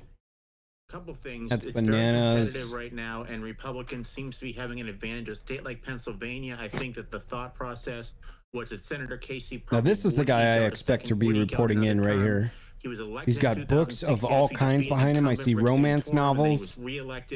I see trashy airport smut literature. Now it looks like I see something called the Mayflower. He's probably racist. I see something called the Book of Lists. Yep, Tesla. Ahead of the national ticket, he had to run ahead of Vice President Harris, and he had to distance himself from the party. Yeah, he's got some interesting. Hug President on issues like got some interesting reads in there. Issues like trade. This is a state that the last two elections went 8 points for. I don't see any War and Peace though. This time around, it looks like he was not able to. It's all just copies of The Art of War by Sun Tzu. Lost that race. Montana's an interesting race because Steve. I mean, that'd be so fucking funny. A whole bookshelf just full of volumes of the same book. And he is the other senator from Montana, and he's really made this kind of. I haven't read them all, but his colleague from Montana, John Tester. It's a state that won about 16 points last time for Donald Trump, so he's really somewhat of a survivor, having been elected and reelected there. And I'd like to remind the audience, why are we talking about this so much? Why is the balance of power in the Senate Seattle, Tacoma, Bellevue metropolitan area's population is 4 million. So that's basically half the state's population lives in that area. They should be their own state, in my opinion. Their executive agreements, he can negotiate with other countries. And he can. It'd be funny if Washington did it like Nebraska, where there's an electoral college vote for each of the 3 districts. So the state gets 2, and then there's 3, one for each district. And each district gets to count their vote toward a Republican majority or a Democratic majority. And then that 1, 2, or 3 electoral college votes get piled into the camp of the president. The problem with doing that in your state is that everybody fucking lives in the metropolitan areas, so all the electoral college votes would go toward that saturation of human beings, right? So from New York, central left Democrat taking on the Republicans, Republican majority leader. It could be Rick Scott, who was just handily reelected tonight, the senator. I just feel like there's a lot of policies that come from the metropolitan area that I don't agree with. Because I'm in a rural area, and I still have to deal with their Democrat. And Tom Daschle was at the time the Senate majority leader, and part of the message he had and it's was bad that enough that I want to move states. Dakota as a leader of the United States Senate than a freshman senator. Now we have a scenario where probably the front runner is John Thune. All right, chat, quick update from Lucky. The 3rd period of his son's hockey game is about to start. The case of John Thune, he's very much kind of an established. He is down 3-1 so far. To see if Donald Trump is elected. I hope they pull ahead and win. Donald Trump is 2 points to get a tie with the conservative base, and certainly with Republicans in South Dakota. We're all rooting for him. He really needs to get to use Congress in order to get any legislation passed. And it'll be interesting schism between the establishment Republican Party Mitch McConnell and John. So yeah, Lucky will and hop on when he gets home after the game and stuff and hang out with us, which will be fun. Donald Trump and JD Vance. I am exhausted. I won't be on much longer. Fair enough. I'm gonna try and plug in another half hour here. Cool. I appreciate it, dude. Yeah. I didn't sleep well last night. Neighbors were revving their engines and just doing crazy neighbor stuff at wee hours of the morning. And I had to be up at 7, so that was a lot of fun. Yeah. Basically 4 or 5 hours of sleep. And I can't, unlike you, I cannot function on 4 or 5 hours of sleep. Oh, I can't function on 4 or 5 hours of sleep either. I'm just forced to. It's all chemically induced functionality through copious amounts of caffeine and various other fucking bean water. Yeah. Drinking bean water like crazy. Oh, just drink the tap water. You'll probably get high on something down here. Because they're usually in very competitive congressional districts. A lot of those are in upstate. I doubt that years of various forms of amphetamines and failures have changed all that. Many of them out in California as well. So my guess is my guesses are probably going to be about 10 seats that are probably going to take a while until we actually find out who the winner is going to be. And there's probably going to be 1 or 2 seats. They might not find out till January. All right, it's going to be a while for that. Some of the states we've heard been called already. Some other ones are going to be taking quite some time. And one that might take quite some time is the Senate race in Pennsylvania. I want to put up this just as we continue to get votes in here. This one in Pennsylvania, Dave. I think it's fucking bananas that there are some states that force you to mail in your vote no matter what. Rod Brown potentially lose his battle in Ohio to Bernie Moreno. My state. I remember voting in person Some of these guys have for the longest time, and then the voting by mail was such a convenience. I was like, yeah, I guess I could do that. And then it was kind of forced on everybody at with COVID, I believe. Or maybe it went to all mail voting before COVID. I can't remember. Yeah. What we're making of it, I did like voting in person, though. Kind of Democrats who are in, and not the case of Pennsylvania, but certainly the case of Ohio and Montana. And I never missed voting. Split ticket voting. It used to be that you could elect a president from one party and then a member of the House of Representatives or a senator from the other party. And this is particularly true with Democrats. There's only 5 Democrats right now who represent congressional districts that were won by Donald Trump. And there's a very strong possibility that 4 of those 5 congressional districts at the end of the night could go toward the Republicans. There are just very few people that were so bifurcated that actually split their vote. I think Sherrod Brown, he's certainly won in the past, going back 2006. I can't believe Bernie Sanders won in Vermont again. Which were years that were like they're going to have to scrape his dead body out of that seat. 2024 apparently is not advantageous for the Democrats. Another 6 years? And it's something that I like think Feinstein. And I think it certainly has deleterious effects. Fucking Elizabeth Warren is on her way as well. She won her seat back tonight. Democrat, very much anti. There needs to be term limits. Very much of a populist. I agree, as long as it's not at the cost of amending the Constitution to do it. I thought he probably was going to pull it out. Yeah, because that's a floodgate I don't want to have open. That's the only massive setback I had from Vivek Ramaswamy is like you're saying a lot of right stuff, but he wanted to touch the Constitution. You want to crack open the Constitution and you can fuck right off, dude. That's a non-starter for me. There's a lot of people who've been talking about wanting to change that around because it's in the way. It's in the way. That's what it would take to succeed in a convention of states if Eastern Washington and Northeastern Oregon wanted to break off and become part of Idaho. It would take the exact same process, which I think is having to do an amendment to the Constitution. Yeah, I think you can pull the convention. You need a wild majority of the states and stuff like that to recognize it otherwise, which is why they want to crack the Constitution to do it. And I just don't think it's a good idea. Yeah. We still have once you pop, you just can't stop. So it's still hard to predict turnout. But what we do know is of the 202,000 mail ballots that we've received, not all of those will count because some of them are unsigned or undated. But we will have another update of mail ballots later this evening. That's the horse shit part right there of the mail-in ballot. If you forget to date the ballot or sign your name to it in the spot that they designate you to, it doesn't count. Again, we will report them as they come in. An election night, yes, a lot of logistical challenges. You got everybody just receiving all the results. So we will post them up on our website. Thank you. Oh, so they're just going to bed? Read the website. I'm not answering questions. It's only the swing state for the entire electoral race, probably. Get your ass up there and read from that paper some more. 202,713. The polling place numbers were 437,427, and our posted mail results that we have on the website is 165,000. And again, our website is vote.phila.gov/results, and we will post them on a rolling basis, and we will continue until we stop. So we're done. Thank you. All right, an update. Oh, you guys said absolutely nothing. Let's go, Philadelphia. Read the fucking website. I got nothing for you. What a soft as cream cheese, man. Critical states, live picture right now, courtesy of the AP, of what we're continuing to 17 years ago, it was 84% estimated votes counted on this race. 17 years ago. So just take the damn slide down. U.S. Senate race there, the incumbent Bob Casey, an uphill battle. Just kidding. It's been this deadlock for like 3 hours now. I do want to give you some race calls really quickly before we get to race calls. Let's go. In Hawaii, this one going in favor of Vice President Kamala Harris. Oh, fuck, man. Her name for electoral votes as I really had high hopes that Hawaii would flip after they were blatantly ignored by the fucking Democratic Party for aid after the fires. But, you know, go on, Hawaii.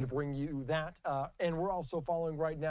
Keep believing in someone that's done nothing their whole career. Over Dan Osborne, 51.5%.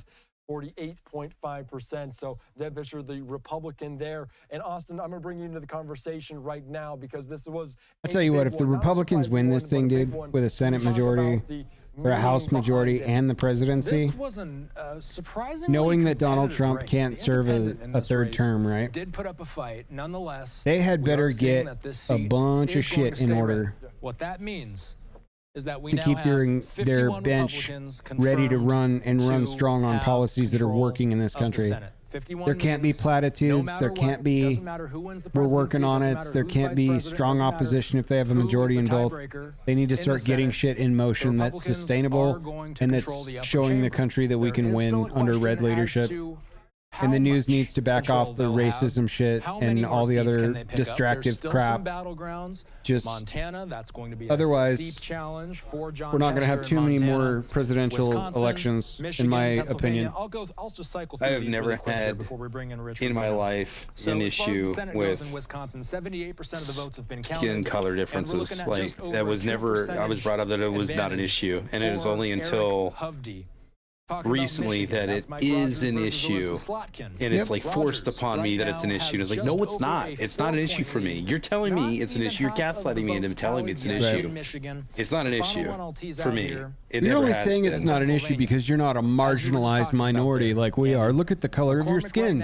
I'm saying that I'm virtue signaling above you, and while I would love to let you rebut that, unfortunately, your opinion doesn't fucking matter, white guy.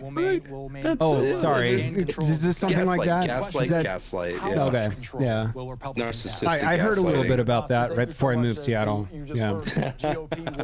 Oh, okay.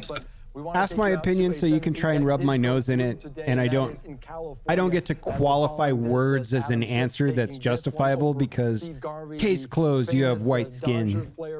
Yep. Yeah. Yep. Yeah, no, I agree with you. I was raised where race was not even remotely discussed. We were all just people. Like, you know what I mean?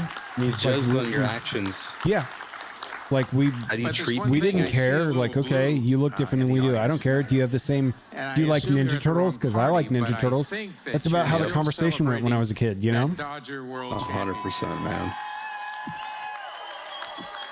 Good try, Steve Garvey. Sorry, Adam Schiff is going to continue to Schiff all over California State in your district. Championship for this 24 team was amazing. So proud of the boys, fighting at all times, playing when they're injured and didn't feel well, and then winning in Game 5 at Yankee Stadium. If you can't win at home, winning at Yankee Stadium is the next best thing. And of course, the '81 World Championship, and you remember the great infield of Say and Russell. No one cares about baseball, Steve. Dusty Baker. And, oh, you're all going, oh, I remember those guys. All right, Steve Garvey, even though he did have to concede, he was noting the win by the Dodgers. I got to fill my Maybe spritzer. Hang on a sec. A silver lining for him in terms of that. So we're following that, and just as we said, it's Adam Schiff stepping up to the podium as he did take this Senate seat in California, moving chambers from the House to the Senate. Listen in to his victory speech here on Live Now. And appreciate our different backgrounds and cultures. I've seen it firsthand. From the first day I launched this campaign to the visits I've made to nearly every corner of the Golden State. From meeting with local leaders in the border community of Calexico to seeing the restoration of redwoods north of Willits, I've met the most amazing people all across California. I've listened to your concerns, I've heard your fears, I've shared your hopes, and imagined the future that you want to see for yourselves and for your children. And because of this, every day I woke up energized and hopeful. In Bakersfield, I met with entrepreneurs who turned their passion into successful small businesses that had lifted up their communities. In Salinas, I heard from farm workers who toiled in the fields from sunrise to sundown, rain or shine, to ensure that families across the country Senator had Schiff. food You on their spelled tables. senator wrong. In Oakland, I felt the joy That sign and is spelled energy incorrectly. of an early morning service at the Allen Temple Baptist Church. In Merced, I sat down with college students and heard about the careers they were building for themselves. In Lakewood, I saw firsthand the hard and rewarding labor of child care providers. I witnessed their patience, their kindness, Yeah, and the California's love that lost. they bring to their work. Let's go back to Pennsylvania Our state or has its Pennsylvania. struggles, like every state, but none are insurmountable because we are the Golden State and we get big things done. No, you don't. You fuck And my promise statutes to you and precedents is that for the I'm rest going of the to country. deliver on day one, week one, year one, and keep on Yeah, delivering no for this voter amazing ID state. all of a sudden. Because You don't need to together there is prove that you're no a citizen of challenge America to that we vote. cannot Because overcome. that's, We leave I don't know no what community their behind. angle is on that. I We do. not stop. We Flood do the not Census rest Bureau so they can until call a all new our census citizens and earn have a more safe seats place and to more live, electoral Oh, college for sure. votes. water to They're drink, doing the same clean thing with the air other to states they breathe, let all the immigrants safe flood neighborhoods to into. raise their Correctamundo, children, that's the plan. Good hospitals, clinics, and Yeah. health care, and the best No, we let you in on schools asylum, in and the we're world. unfortunately not going to get to hear your pursuit asylum case for of this dream for 15 all our years people, I will worth not of rest in backlog. California. So here's In some the money in your Senate, I will be pocket a and just champion and have at voice it. Enjoy for the all country. Californians, But vote whether for you blue. voted for me or not. And that's exactly Whether you how live it in a happened big with Reagan city or a in small California. county, whether you Asylum grew up here or seekers, came to you America just searching for a better life. nationalize all of them We are and you gonna get the vote, build and more it's been a affordable super housing dem so that state you ever aren't forced since. to choose between your rent and putting food on the table. We are going to ensure Nobody can pay that rent our or fellow put food on their neighbors do not table, have to Schiff. sleep on the street. We are going to help hardworking families by lowering costs. No, We you're are not. going to Workers in fight Silicon Valley. tooth and I'm sure they're nail doing to fine. protect You're also not going to abortion attack your access political and defend opponents, and democracy you're going to make sure that and inflation our doesn't get out of freedoms. control, and we're going to curb the budget a little bit by just spending We are whatever the going to fuck we bring want. And resources and jobs back to the Golden and we're State going to to censor create free speech and then opportunity blame for the all Republican Party for doing it. Californians. Twitter files. On behalf of our dream workers, our farm workers, our immigrant God, I hate this guy. families, so they no longer have to live in the shadows. We are going to protect our planet, fight climate change, yes, and protect bring the planet. good-paying green Protect jobs the That to should be planet. top of California. mind.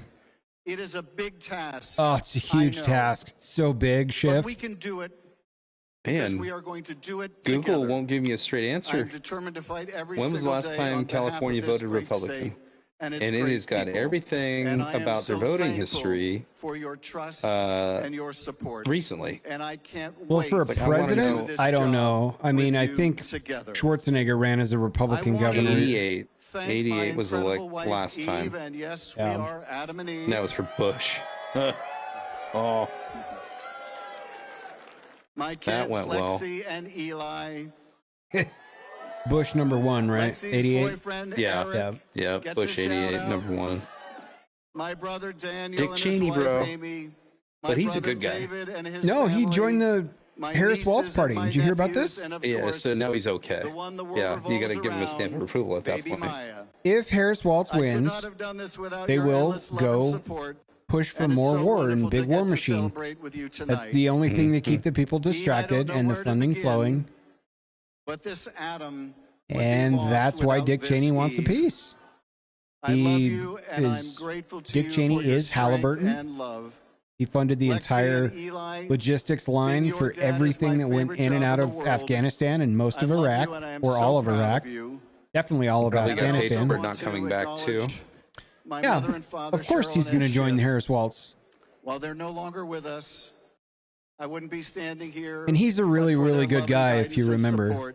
You know, I was commenting earlier when we signed on that I think it's funny that Kamala Harris has the worst vice presidential rating in the history of vice presidents from all the major polls. And that includes Dick Cheney, who, by the way, shot a guy in the face. You remember that? I also want to thank every volunteer and the shotgun. Yeah, I was like, just come on. I remember when that went happen. It's like, oh, how convenient. They're on a hunting trip. He just so happens to shoot the guy in the face. Just like, what did he do to piss him off? The House of Representative majority. Then so Washington State last time we had a Republican. Presidential voting was 84, and still 84 and 88. Nancy Pelosi. 40 years ago, dude. 40 fucking years of that shit. Speaker in our history for her friendship, her getting mentorship, hour by hour more and more radicalized. More in the breach. I'm sure it was tolerable in the late 80s and early 90s when industry boom was being shared by both political parties. And while we disagreed on major issues, we could still sit down together and write a fucking law. Now, you got mouthpieces like Pramila Jayapal running the streets and this radical leftism that's completely taken over the Democratic Party. I mean, enjoy another 40 years of that horse shit. I don't know. I can't wait for you to figure stuff out and get out of there, man. It's a lot to work on. This, getting there though. I mean, I've been fed up for a couple years now, but oh, I know. And to my new constituents all over the state, it's a process. Whether you voted for me or not, I am committed to being a champion for every Californian in every corner of this wonderful state. California, I thank you for your trust. I am grateful to serve as your U.S. Senator. Now, let's get to work. Thank you, California. Thank you, everyone. Yeah, for all the work you've done so far, Schiff. You took a big Schiff all over our chest. That was just Adam Schiff there alongside his wife Eve. After securing the Senate seat left by the late Dianne Feinstein. So you can see a happy Adam Schiff there on there, but also talking about how his hope for Hakeem Jeffries to be the majority leader in terms of the that's what happens when King Joffrey grows up. He turns into Adam Schiff. In terms of that Senate seat. I actually am not familiar with that character and who he was in Game of Thrones. I know he's in Game of Thrones. I know what he looks like, but I don't know how the character acted or anything. Did you watch the whole series? Coming in, so no, I only watched like I would say a total of 3 or 4 episodes. That's it. Can I spoil it for you, or are you gonna get around to it? So this kid was the one where the dragon dies or whatever, and everybody was pissed off about that. Yeah, this kid was like a total piece of shit the whole time, and like acted all cutesy and innocent for like 2 episodes, and then his true self came out, and he was just a tyrannical fucking maniac and also a child when he ascended the throne.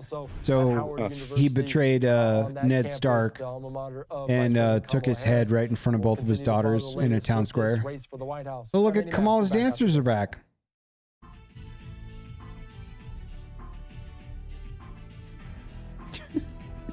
Then they go to break. They were like, pan the camera, that looks like a trans person.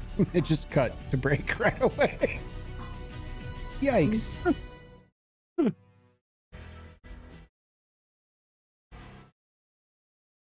Yeah, he was a total pile of shit.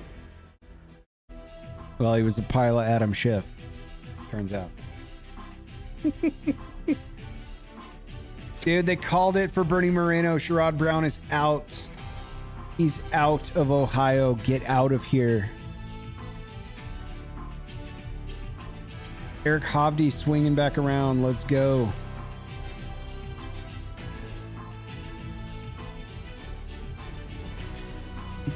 West Virginia electing a Republican. That's like Washington voting Democrat. So did you get all that stuff figured out for that job, man? Nope. Still working on it? No, I passed it off to an architect. I'm going to make one more call tomorrow before I send the email, though. Gotcha. I got the draft written up with all the attachments I need. The public GIS, you can typically pull information as built for permitting and stuff, because the city I'm working in for this job needs a site plan just for redoing a deck surface. Yeah. And I mean, part of it I understand. They want to know what's going on because it's right on the water. It is waterfront property.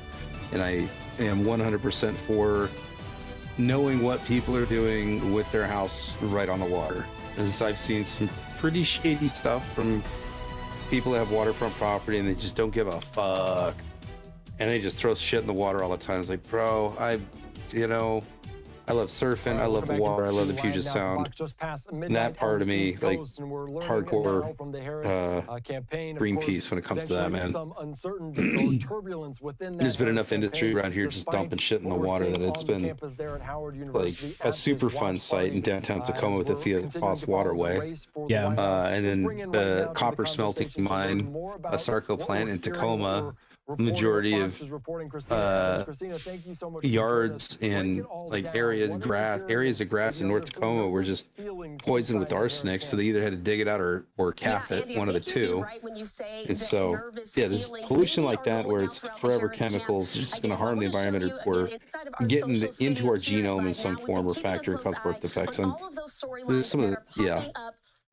So I get it, but it's a pain in the ass because I'm not interfering with the water at all. I'm like 150 feet away. I'm not working on a dock. It's a deck up on the house. And I'm simply resurfacing it. I'm not building a new structure. So that's crazy. So it has to go to an architect for approval, and then you basically got to turn in for permits, and then you get to do the job, essentially. I don't have all the software to do a site development PDF on my computer, and let alone the time. I'm not a drafter. I swing a hammer. Yeah. I'd just rather hand that off to someone that has the expertise and can whip it out in an hour or two and pay them whatever the fee is, because that's going to save me time. Yeah. But the other hang up is Pierce County GIS. You can typically pull up as built or information from when the house is built or when it's remodeled, because someone else has to do exactly what I'm doing and submit it to someone. The city's website, I can't find any information or links to find information on addresses in their city location, because within the county they're in, it directs you to the city website to look all this information up. And I can't find it. Like a positive feedback loop. Yeah. Yeah. And it's like, okay, so I click on this link and it tells me to go to here. And all of it goes to the city website. And there's nothing on the city website that I can find other than apply for a permit. It's like, yeah, I'm trying. I'd like to see what else has been applied for and what has been approved, and because there were improvements on this property. So knowing that it was permitted and someone sent in plans at some point for what was done, it pisses me off being able to see that, because I know I've done it for other properties where I just pull up and someone's already done the drawing. I'm not changing anything to where things are located on the property or the building itself.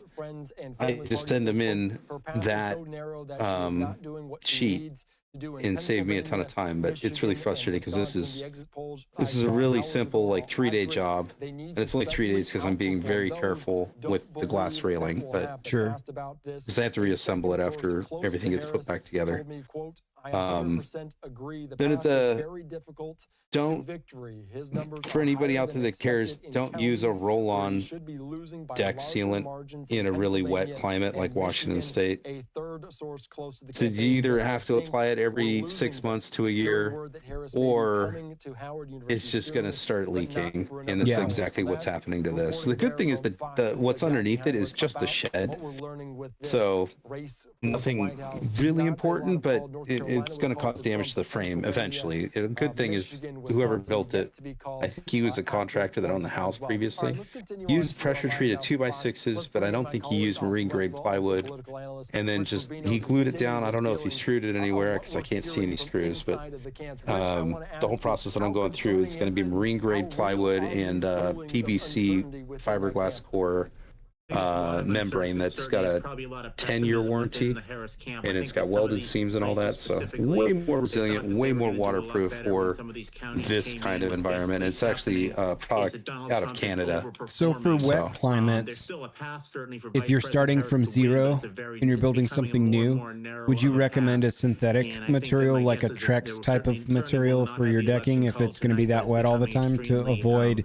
Or yes, synthetic, 100%. I don't recommend Trex. I actually recommend TimberTech is my favorite go-to. AZEK, which is another. It's like it's a higher-end brand of TimberTech, and the new kid on the block that's difficult to work with, but it has a structural rigidity to it like wood. It's structurally rated, so you can actually build on it. It's called WearDeck by Owens Corning, and it's got a lot more fiberglass to it, so it's really dusty and itchy when you cut it, but it's got a nice wrap. PVC wrap with the fiberglass core, fiberglass composite core, super rigid stuff. It is structurally rated. You could build it 24 on center, which is crazy for framing. That saves a lot in materials, being able to build 24 on center without any deflection. Sure. But I still recommend, 12, 16 on center. I always recommend 12 when I'm building decks, but in this instance, the previous owner built 12 on center with these 2x6 pressure treated, which is great because it's super strong. But the other recommendations, you build with the wood that's from your area. This is a known thing for builders, is you always want to use wood when you're framing your house, or specifically outside on trim and stuff, is wood that is native to your region. So Western red cedar and Alaskan yellow cedar is what I always recommend for outdoor stuff if you're not going composite. That's always my advice, is the deck boards, even cedar works great. It'll last you 20 years if you maintain it well. So, and I've replaced enough decks. Go ahead. I was just going to say, it's interesting. I'll have to try and cut down a few palm trees to fix the side of my house. I'm just kidding. I did get a quote for my roof, but go on. I'll tell you about it later. Finally. Yeah. And the other thing is that where was I? You just the cedar, you can get about 20 years out of it, and I've replaced a lot of decks from the older Trex that because we get harsh sun up here, up to 100 degrees, and a lot of sunshine in the summer times, and cold winters. So that extreme fluctuation between the two, it just baked the first iteration of Trex to the point where it's just the top turned grainy and sandy, and you can see it just delaminating on itself. Damn. So I've had to replace a couple. We'll see in 10, 20 years how TimberTech has held up. I'd say the biggest issue with that is it's a PVC wrap, so people have to be careful when they're pressure washing. They either need to just scrub it or do a very light. Real quick, there's still no sign of Harris at her rapidly thinning watch party at Howard University, her alma mater. She could be speaking to a nearly deserted campus if she does not appear soon. Go on. Trump is at Mar-a-Lago. Nice. Some of his supporters as well. And Rich, I do want to ask you about something else that was said in that post in the reporting from Jack. Anyway, so you're going to see how TimberTech does over time. Yeah, let's see how that holds up. And I'm pretty sure that WearDeck is going to be my new favorite. The problem is it's expensive. It's the highest priced item that you could install. Yeah. It sucks, but that's kind of the go-to for materials, at least in my very limited experience of not knowing how to build stuff, is that most of the quality things that are highly recommended are a large factor above the price tag of literally any other material I could get. Yeah. But there was a guy that was repapering one of my neighbor's houses, and he said he would do this whole side of my roof with basically repapering and making sure the overlaps are done the way they're supposed to be done. Cool. And then replacing a handful of tiles that he can see that are broken, and then reset everything and reseal everything building for $500. What? But not the whole roof, just that whole side of the roof. Yeah. What I'm saying here is wow. And is he just going to use tar paper, or do you guys use synthetic down there? It looks like tar paper to me, but okay, if it's black, it's just tar paper. Yep. Yeah, up here the new kid on the block is synthetic underlayment. To last longer. Yeah, and it doesn't rain often here, but when it does, it's like the sky opens up and God comes out. Yeah, torrential downpour. Yeah, but I was like, you know, for you to bring your son and a whole crew in here for $500 cash, like to do that whole side and reseal it, that doesn't seem like a bad plan. No, that's awesome. And so there are broken tiles up there? He said there was 2. Are they along the chimney? They're toward the front of the house by the garage. Okay. Yeah. I would ask him to flash the chimney too if it needs it. So step flashing is something we do up here, and it doesn't seem like anybody does that with the tiles up there. I'm not sure where the flashing is up there because I'm not familiar with tile roofs.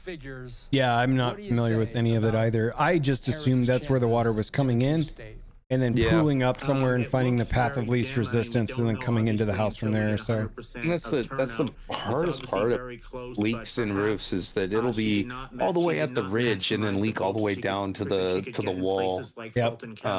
In the top plate of the exterior wall, and like that's from 40-50 feet away, so you really don't know where a leak's coming from unless you can pinpoint it in the attic, you know. And I made the problem worse because I put a bunch of netting up so the fucking pigeons couldn't like nest in there because I kept digging dead pigeons off my roof. And so we put basically chicken wire, essentially small grate wire, so they can't get underneath the air conditioner. It's all walled in with wire, and any of the overhangs that cross over at the top part of the roof. And now they just fly up there and stand on the edge and just poop on stuff. So like they're still flying sticks and shit up there. They're just not nesting, so it's all just being dropped on the roof, and that's creating small beaver dams worth of water retention and shit. So it's just I'm like start a drone company down there that just like has a broom on the end of a drone, and you go up there and start sweeping the stuff off. Well, the same team that put the wire up there to delete the birds from nesting was supposed to clean out the valleys, and that was the one thing they didn't do. Because I flew a drone up there afterwards and filmed it, and it's just as packed full of dirt and sticks and shit as it was when they got here. So lame. Yeah. So I'll probably give this guy a spin just to try and mitigate that before the springtime comes, if I can get away with it. But I still have a deck to build and shit to paint, and it never ends, dude. It never ends. Building a deck. What's that? Rebuilding the deck. I may have said deck. A shed is what I meant. Yep. Gotcha. I know a guy. Yeah, I know. I know. I wanted to get you and my dad down here to do it. So. Heck yeah. Well, I'll be down there in February. IBS. February, yes, sir. Dude, we gotta get you tattooed then when my brother gets down here. Heck yeah. Is he going to be down there at about that time? He's down here pretty much every month toward the end of the month. So, except for this month. Oh, what's up, dude? Yeah, I just popped in. Welcome to the election show. We've been 5 hours and 10 minutes strong. We have a slight lead right now. In some of the suburban areas. Hey, no, I've been watching the entire time. Yeah. But my son had an impromptu hockey game that I did not know about. And I found out like last night, and I'm like, are you serious? You've got a game on election night? And it was his first game that I could go to, so I had to go. Yeah, for sure. And you got to do it. Unfortunately, they lost 4-1. No. Oh, dang. Yeah, it's all right. It's early in the season. The boys are just getting to know each other and getting in the groove of things. So, but they look good on the ice, so that was good. But I have been keeping track and watching. Tim Pool's got a pretty good coverage going on right now. So, fill me in on what you guys have been talking about. We're watching Washington State just go blue again. Yeah. We watched for the huge.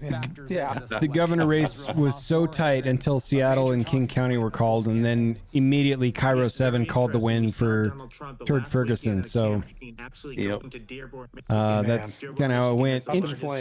Interesting though, Pennsylvania, so close right now, inching toward the red. The only state in America, and I even think Alaska is going to start reporting in soon, that hasn't said shit is the great state of Nevada. Yeah, I've been watching that too, and you guys are just silent. Just like nope, I'm not saying a word. What is happening out here? Yeah. But from what I understand, if he takes, this is completely surprising to me as far as the numbers coming in, but if he takes Wisconsin or Pennsylvania, he only needs one. Mm-hmm. And then Arizona, and then it's a done deal. So yeah, Arizona's trending blue right now. What is surprising as all hell to me is the fact that the Rust Belt, with the exception of Minnesota late, which flipped back to blue, is leaning red as well. Wisconsin, Michigan, they called North Carolina, they called Georgia, and Virginia's still up in the air weirdly. Yeah, that's not going to go red. I don't think. I want it to, but it's down to under 1%. Oh, is it? Because AP called Virginia for Harris already. But that was like an hour ago. So if the numbers are still coming in late, then you know. But what's probably going to happen is from what, and I mean, even the Harris campaign has turned off all of the monitors. There's some people within like all the news monitors, they're done. They've already tapped. That's the tweet they just called out that I read was, she better get out there quick or she's going to be addressing 2 people left standing in the crowd here at Howard University after all that dancing. Yeah, and then there's some people on Tim Pool who've worked on Capitol Hill for 11 or 12 years that have some pretty inside scoop on the whoa. What? Georgia just tightened up the race and they already called it. Kamala came back to another 48 or 9% there. Pennsylvania, 86% votes counted. He's still ahead. That's wild. Yeah. He's at, I think, 246 right now, and she's at 189. The Senate has actually been pretty crazy. They've already taken the Senate at 51. Yeah. With the possibility of taking 55 seats in the Senate, which is still a couple of. This is needed if Donald Trump wants to affect change. This means how strong will this president-elect be? And if that's the case, knowing that you can't run for a 3rd term and you've got to identify and build up a strong bench behind you, the platitudes and the let's talk about shit days need to stop and be behind us. And policy needs to be driven back toward favoring American economy policies, American dominance in trade. A lot of stuff has to hit the ground running. And so I'm definitely hope they don't fumble the bag a little bit. Tomorrow, and you can imagine the crowd there at Howard University. Oh, they just said Harris will not address the crowd tonight. What? Following in the footsteps of fucking Hillary Clinton, just not gonna show up. I think that they're gonna, the 3 a.m. dump that's kind of what they're counting on, if anything. So they want to be as quiet as possible. Because they're not going to concede, but they're also not going to celebrate too early, so they have to be quiet, which is what they're doing. I hope we don't wake up to a similar situation of 2020, but right now he's exceedingly leading the popular vote, which he needs to win both. He needs to win the popular vote and the Electoral College, just so that we're not completely crippled by lawfare for the next year. Yeah. Or, right. And that's what would happen if either way he doesn't win one of the other. So, but it is looking pretty strong for him in the regard of he's got the popular vote, but as far as the electoral vote, like unless they really pull some hardcore shenanigans worse than 2020, it doesn't look like she has a path. Now, there's a couple of states that are in flux at the moment, but not, I think, enough for it to really make a difference. There's apparently Mar-a-Lago, they're already say they have it in the bag down there, and they're already talking. Yeah, I've been watching Twitter intermittently over the last 5 hours, and the mood seems to be changing, which is good. The issue for me as a human being, as a personal person, as a man living in Nevada that seemingly isn't going to reveal their hand at all tonight. I'm not counting anything. I don't feel good about any of this until probably, when do they get sworn in? February 6th. January 6th. That's right. I'll feel better in January 6th, even if this is called right now. I don't believe anything. Did my camera drop out? No, your camera's here. You're still there. That's so weird because I dropped my entire Discord and I can't see anything. Pull the mic a little closer to you. We'll make sure we got the right audio feed. Cool. Does that work? Yeah, you're on the right mic. Yeah, dude. You're good. All right. And you can see the broadcast as well.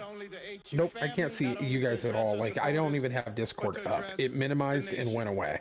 Oh, click on your Windows key, type in Discord, and reopen that thing. I'm trying. It's just giving me circles. Alt tab, and see if you can tab through to find go it. ahead and talk. I'll figure it out. Yeah. Cool. Speech there from Cedric. Yeah, I've got some local stuff that we're not even getting results in Idaho yet outside of Trump. But we've got a couple of things that are pretty, like our out very, very quickly after this. We have a Proposition 1, which is the ranked choice voting, and we thought it was going to be pretty tight. Early results are showing that it may fail, but that's up in the air. And then our sheriff's race is a pretty big one here. So how is that turning out? I was going to ask who your vote was going toward, but then I saw your giant T-shirt letters that say Norris for sheriff. Yeah, I've been pretty staunchly pro Norris since 2020 when he won, and he's been a great. In just a matter of moments, but they might check. It is just to be in place, but let's just continue to give you a roundup of what we're I don't know what is happening. Hold on. There it is. Found it. Okay, nice. I'm just nice. So well, if you click, if you see our faces in another box that says "Watch Stream," if you click on that, you'll get to see and hear the broadcast. We're also watching in real time. To speak to supporters, to the crowd gathered, you just see the amount of enthusiasm on the ground. There, I heard you join. There you go. Almost 1 o'clock. Yeah, so the election, the campaign manager, whatever, for Harris came out, it looks like, right as you were talking, that said, turn around and go home and we'll figure this thing out and wish us luck. Meanwhile, there's a ton of people still standing in Mar-a-Lago. Now they're dancing. Look at this. There were a bunch of stuck-up, stiff people in suits, and now they're all dancing. They got their phones out. I see Molly being passed around the crowd. It looks like Deadmau5 is setting up right now. Of what we're looking at right okay, maybe not the last few things, but Mar-a-Lago rave. Yeah, okay, here's the Harris campaign. A live look right here. They're all walking away. Rich, this is oh no, not what they wanted to hear from Howard University. How unusual is it to not hear from one of the presidential candidates on election night? And what do we make of that recent speech? It's very rare. What the kind of there's certainly precedent for wait, damn it. For example, this is an interesting one, but back in 1976 when Gerald Ford lost, he literally lost his voice from all the campaigning, and Betty Ford had to read the concession speech. But I think it's very interesting. They obviously they're probably strategizing behind the scenes. They don't know exactly what they're going to say, but she certainly will come out tomorrow. And I don't think it's going to be settled for. I don't think this election will be settled for certainly in the near future. What does that mean? Rich, we've been he said earlier in the last hour block that they don't expect some of these states to be called in several days. In Palm Beach, Florida, That's we craziness. still have They're not already gotten at like official race calls 95% from the in Associated Georgia. Press. But They're why already would at- you call it when you have Pennsylvania, 99.9% if there's one more vote out there and you don't have if to? I can here, if you'll take me in full, Andy Mack, I want to just Meanwhile, tease out how exactly Wyoming was Trump's called path could with lead him to victory. 2,000 So, votes. we've been 1% talking of all the day state about called how in. Georgia, Like North 1% Carolina, is and reporting, Pennsylvania and would we're be his calling this easiest a win path. for Donald On Trump. top We're of moving that, on. He's also going to have They to get probably Alaska, did the same thing with which we do Idaho, expect, probably. as long as everything falls the But way Florida, that man, we they expect it counted to. everything within We 2 expect hours of eventually their vote Alaska dropping. will be Yep. called Sealed in it the red. in. Then there's these 2 little areas. That's in crazy. Nebraska But you get That's to so vote. fast. You get to vote in person in as well. Florida. Let's Yes, just you talk do. about You this don't map. in And they have a- Pennsylvania. You don't in Washington. You Ultimately, don't in it's some of looking these like other states states. like And that is all Michigan, by choice. Wisconsin, It can be done Arizona, efficiently. Nevada. Is it Florida very proves it. possible that some of They these battleground choose not states to won't by end using up these other mattering? systems. Yep. Yeah, theoretically, if one candidate can win, Dude, say, 5 or imagine 6 of the swing Wisconsin states and and the election is pretty Michigan. much over. I don't think that's going to be the scenario. I think that every battleground state will Yeah, he matter. doesn't even Just need the fact that we only have Pennsylvania. If 7 he takes battleground Wisconsin states, the and first Michigan, time to go it's a back done to deal. 1980 when there were only 10 battleground states. Penn- So you had Penn such few Slovakia? battleground states, but I just want to say something interesting. Dude, I got some friends in Pennsylvania right now, and they're It's because they award their pretty charged up. electoral votes, unlike the other They're 48 stoked. states. Are they Well, stoked they're- on life right now? Their state. They win. They they're award heated about how they feel electoral about this votes to the race, person who wins their and state. And then the rest of the it's electoral votes are spread out pretty to awesome to congressional watch districts. this So the one unfold in real Nebraska, it's time, called it the being Blue that Dot close. district. Because That's right around Omaha, and that's the college. Man, I gotta say, college I'm pretty towns, the jealous only that you're part of wearing a tank Nebraska top right now. that is Where? potentially How are blue. you doing that? Is it That's just very hot in your contested. house? The reason Maine is Yeah, contested, I got a Maine, computer right that's around just raging. that area is very liberal, but if you go to the The second- computer's the second heater. I don't need to congressional turn the heat district, on in this room, which starts man. right around I Lewis, spent Auburn, the goes whole all the way day up to Terrible, outside in the very cold, rural sign district. waving for That Sheriff tends to be a Norris. little bit And Oh, more, man. so that's why Yeah, these and it can dropped. matter, and The there's temp dropped theoretically here a pretty possibility dramatically. that We're in one the candidate 30s. candidate It's Okay, we're still 40s here, but it'll 36 low tonight, 36 low tomorrow. But yeah, we're hovering right around the 40s. Then we've got like a forecast of torrential downpours for 2-3 weeks straight, really until summertime. It's right. Washington. Yeah, I mean, we know. Yeah, it's Washington State. So I've got a deck to finish in 2 days because the rain's coming. Trump expected to speak shortly at the campaign watch party in Palm Beach. Per person familiar, as his YMCA walkout song comes on and Secret Service clears the lobby area here. I want to ask you just historical Harris context. campaign. Good night, folks. We still have a lot of votes to count. Before, and we've seen him speak before. Angel, did you make a food spread at all? Different vibes. No, my job had I other didn't plans either. for my time, so I ended up breaking away during the broadcast and made some noodles. You know that dish I made when you and your wife were down and I did the pesto on it and stuff?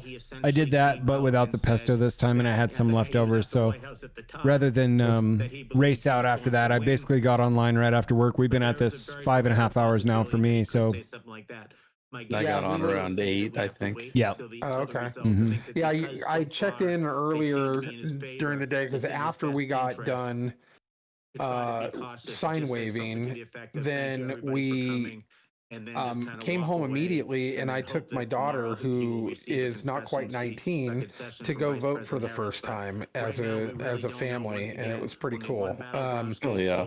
And then came back. And immediately, we were just like engrossed in like the results coming in. Aaron turned it on. Yeah. I had some drawing to catch up on, and then some emails to attend to while she was doing that. And I checked in while I was doing that, and then we had to leave for the game, and then went and watched the hockey game, and then I rushed back home. They hadn't even left the rink yet. I was like, I'm leaving, bye, and took off. Yes, that's how it's supposed to But work. yeah. So we got some chat coming in I'm from starving. Cynthia Faster real quick. She basically said Prop 1 going down. As per Jack Posobiec, just in USS is preparing to mobilize additional resources to Florida for a White House official. I don't know because we're in such I don't a know divided time right now. If exactly what that means unless it's to aid in the Trump rally. It's for some reason, but Jack Posobiec, I would imagine that they're probably, if Jack Posobiec is saying it, there's probably some legitimacy to it, because the guy tends to be on the inside on a lot of things and never wrong. What happens when you're an ex-CIA asset? But he would probably be inferring that they are mobilizing the military in case of a Trump win to I see. Yeah. in a coup type of situation. Yeah. Is that what you? That's kind of what I was leaning toward, but I wasn't sure. Yeah, if that's what that means. So, I mean, like our own governor said, they're spinning up extra resources for the National Guard just in case some bullshit pops off. Inslee did that in Washington State too. Yes, he did. It's funny, he didn't bother to do that for Chaz Chop, who busted down a tattoo shop that I know about. Yeah. Yeah. No big deal there. Nothing to see here, folks. But you shenanigans over the election, I tell you. Well, I've already seen reports coming in that there's already riots popping off in Seattle right now. So like, really? Oh, I read a poster for it on the pod. They were like, yeah. So okay, hold on. I say really like I'm surprised. He just sent me more Secret Service is what she cleared up for us. Thank you. Appreciate that. Okay. Awesome. He sent me the link to Seattle Looks Like Shit post on Instagram, and it's a flyer about rioting. It says, "Come join us rioting." But Bring your equal crew. Opportunity. They didn't like the left or the right, so at least they're anarchists, I guess. They're not calling it. 94% estimated votes counted, and they still haven't called Georgia officially. 50% to 48.9%. Still no Nevada. Pennsylvania. Let's take us to it now here and hear None. from him. No Nevada. Nope. Just one gray, sort of weird-looking triangle all by itself. That's us. Friends, we are so honored to have you all here today. And how about my wife, Dina? Say that Dina and I are partners in this whole thing, and I wouldn't have done it without her is an understatement. She is. This is something we decided to do. That guy's got a chin like Jay Leno. Something that we felt Yeah, he does. honored to try to do, the mountain to climb, and none of this would have ever He happened he without looks Dina. like So that thank you. Chad meme. You know what I mean, with like the huge chin and comb over. And Who's ready to save America? We got to do it. We've got to do it. And listen, this election night's not quite over, but about 85% of the vote is in. And we've looked at where all the rest of it coming, and it looks like we're headed in a very good direction. And listen, yeah, that Ted Cruz race was hot for like 1 hour, and then the rest of the precincts came in, and Ted Cruz just whipped the other guy's ass like by a 12% margin. Yeah. Got to get it back for every single Pennsylvanian and every single American. And we need new leadership. We need new leadership in the Senate to make sure that every single kid in Pennsylvania has the opportunity to be all that they can be, regardless of party, race, creed. We need to create opportunity for every single person. We need to create an economy that works for everybody. We need to secure our border. We need to have energy It's a new voice for you guys out in Pennsylvania. But also makes us secure and creates great jobs. The bottom line is we need leadership. We don't have it, and we're going to get it.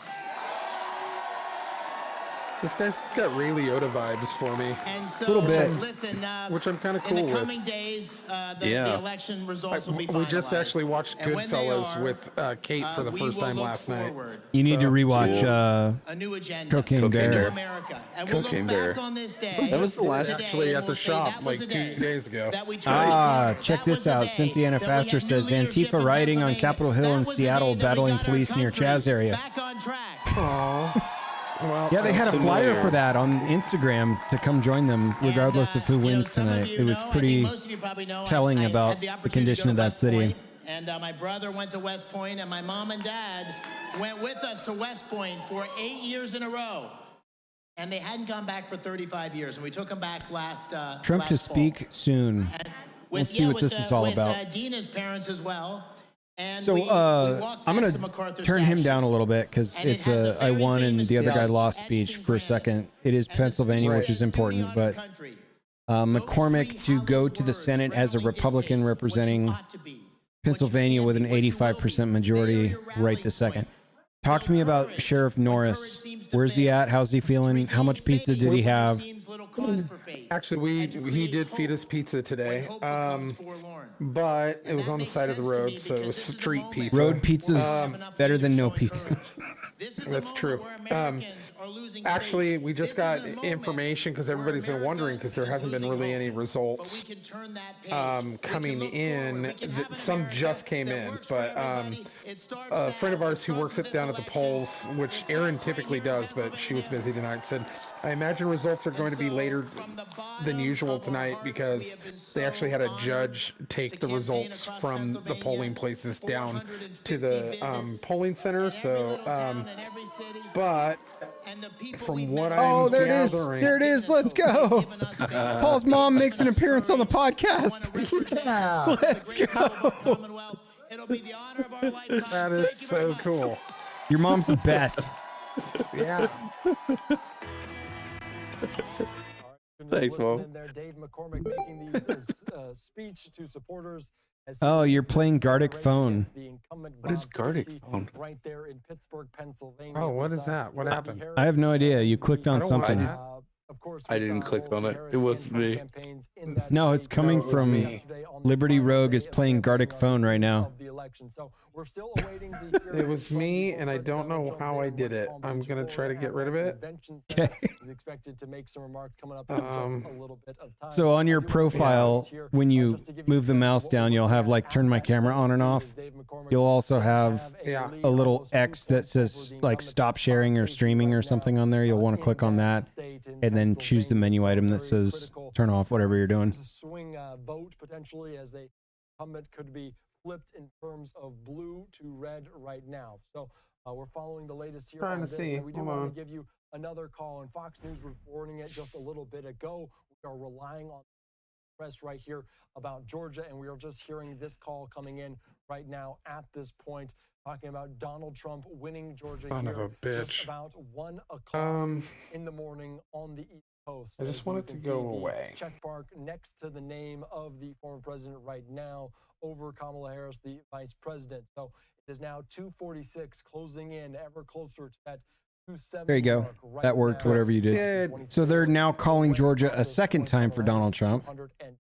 Right now good. for this. I like it when he wins things I twice. do want to give you just a contrast. Does it mean we count it twice? So the 16 electoral college votes times 2, right? Just a little bit, but trying to offset California. From Howard University in Washington D.C. is Cedric Richmond. I just got some results that Norris is at a plus 69% over the fake cowboy guy. If you missed it, because it was very well, that's good news. 69% is. We figured he would take it between 70 and 80%. Because people, the other guy just really went nuts. Good evening, nice. In the last couple of weeks. I want to say good evening to all. Who's this guy?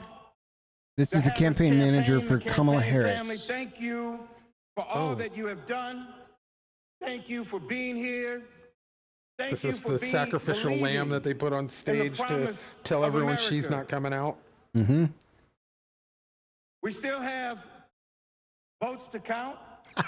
We still have states that have not been called yet. We will continue overnight to fight to make sure that every vote is counted, that every voice has spoken. So you won't hear from the vice president tonight, but you will hear from her tomorrow. She will be back here tomorrow to address not only the HU family, not only to address her supporters, but to address the nation. So thank you. Not to claim we believe victory. in you. Yep. May God bless you. May Come God on with a keep chorus you. of boos. And go HU and go Harris. Thank you all. A quick remarks there from Cedric Richmond there, the co-chair of the Harris campaign. Just a little bit ago, we wanted to bring you to those because it was only 90 seconds, a brief remarks saying that Kamala Harris would not be speaking to her supporters tonight there on this election eve.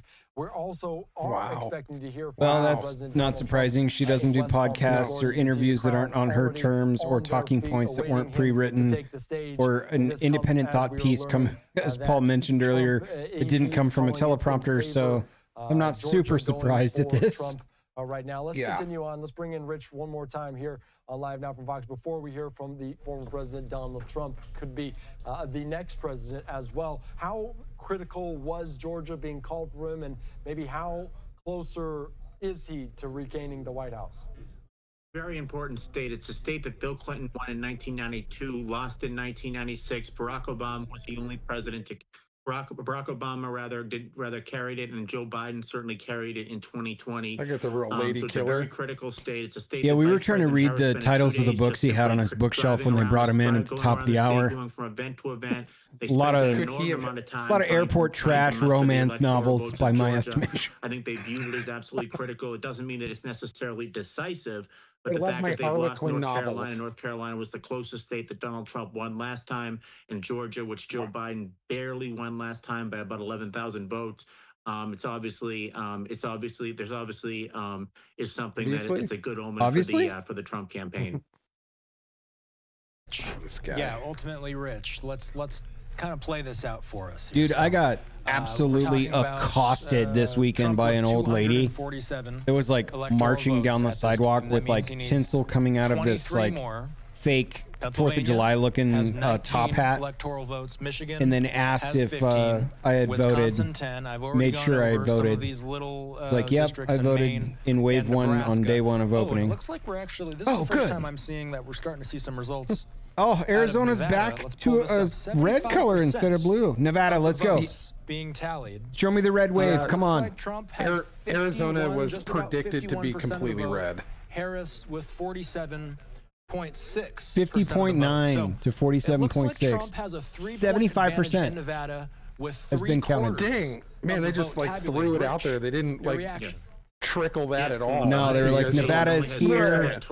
Now, the smallest of the showdown states. Show us the red wave, Nevada. Last weekend, last Friday, for example, my moving here matters. Was in Reno. Look, it's showing. It's showing red right now. Vegas, the state that you have Clark County, which is 70% of the state, which includes Las Vegas. All right, boys. I have to run to the restroom. Hang in there. Democrat, and then you have Chat. Reno and Be nice to the boys. up on the edge, kind of on the northwestern part of the state. And then you have a lot of protest very rural in counties. Sometimes it's very hard Seattle to have a right now. Seattle, yeah. Black if you bloc can really maximize protesters. yourself in some of those kind of their rural areas for BLOC. the Republican. The Black Bloc is the kind of militant arm of Antifa. Antifa, okay. Yeah, so that's what Black Bloc is, and it's what they're the ones that when you're there the weekend basically come the election, and you're in a place like not Reno, full, it's a state that you expect to win, and it's a state that you kind of believe military. is critical, It's all black, like face guard, goggles, helmets, stuff like that. It's those guys, with all of this, and they are the kind of tip of the spear for the Antifa groups. The one electoral vote that he did get out of Nebraska, District 1, there, Donald Trump. Well, the cops aren't wasting any time this time around. One with Nebraska, and Maine as well.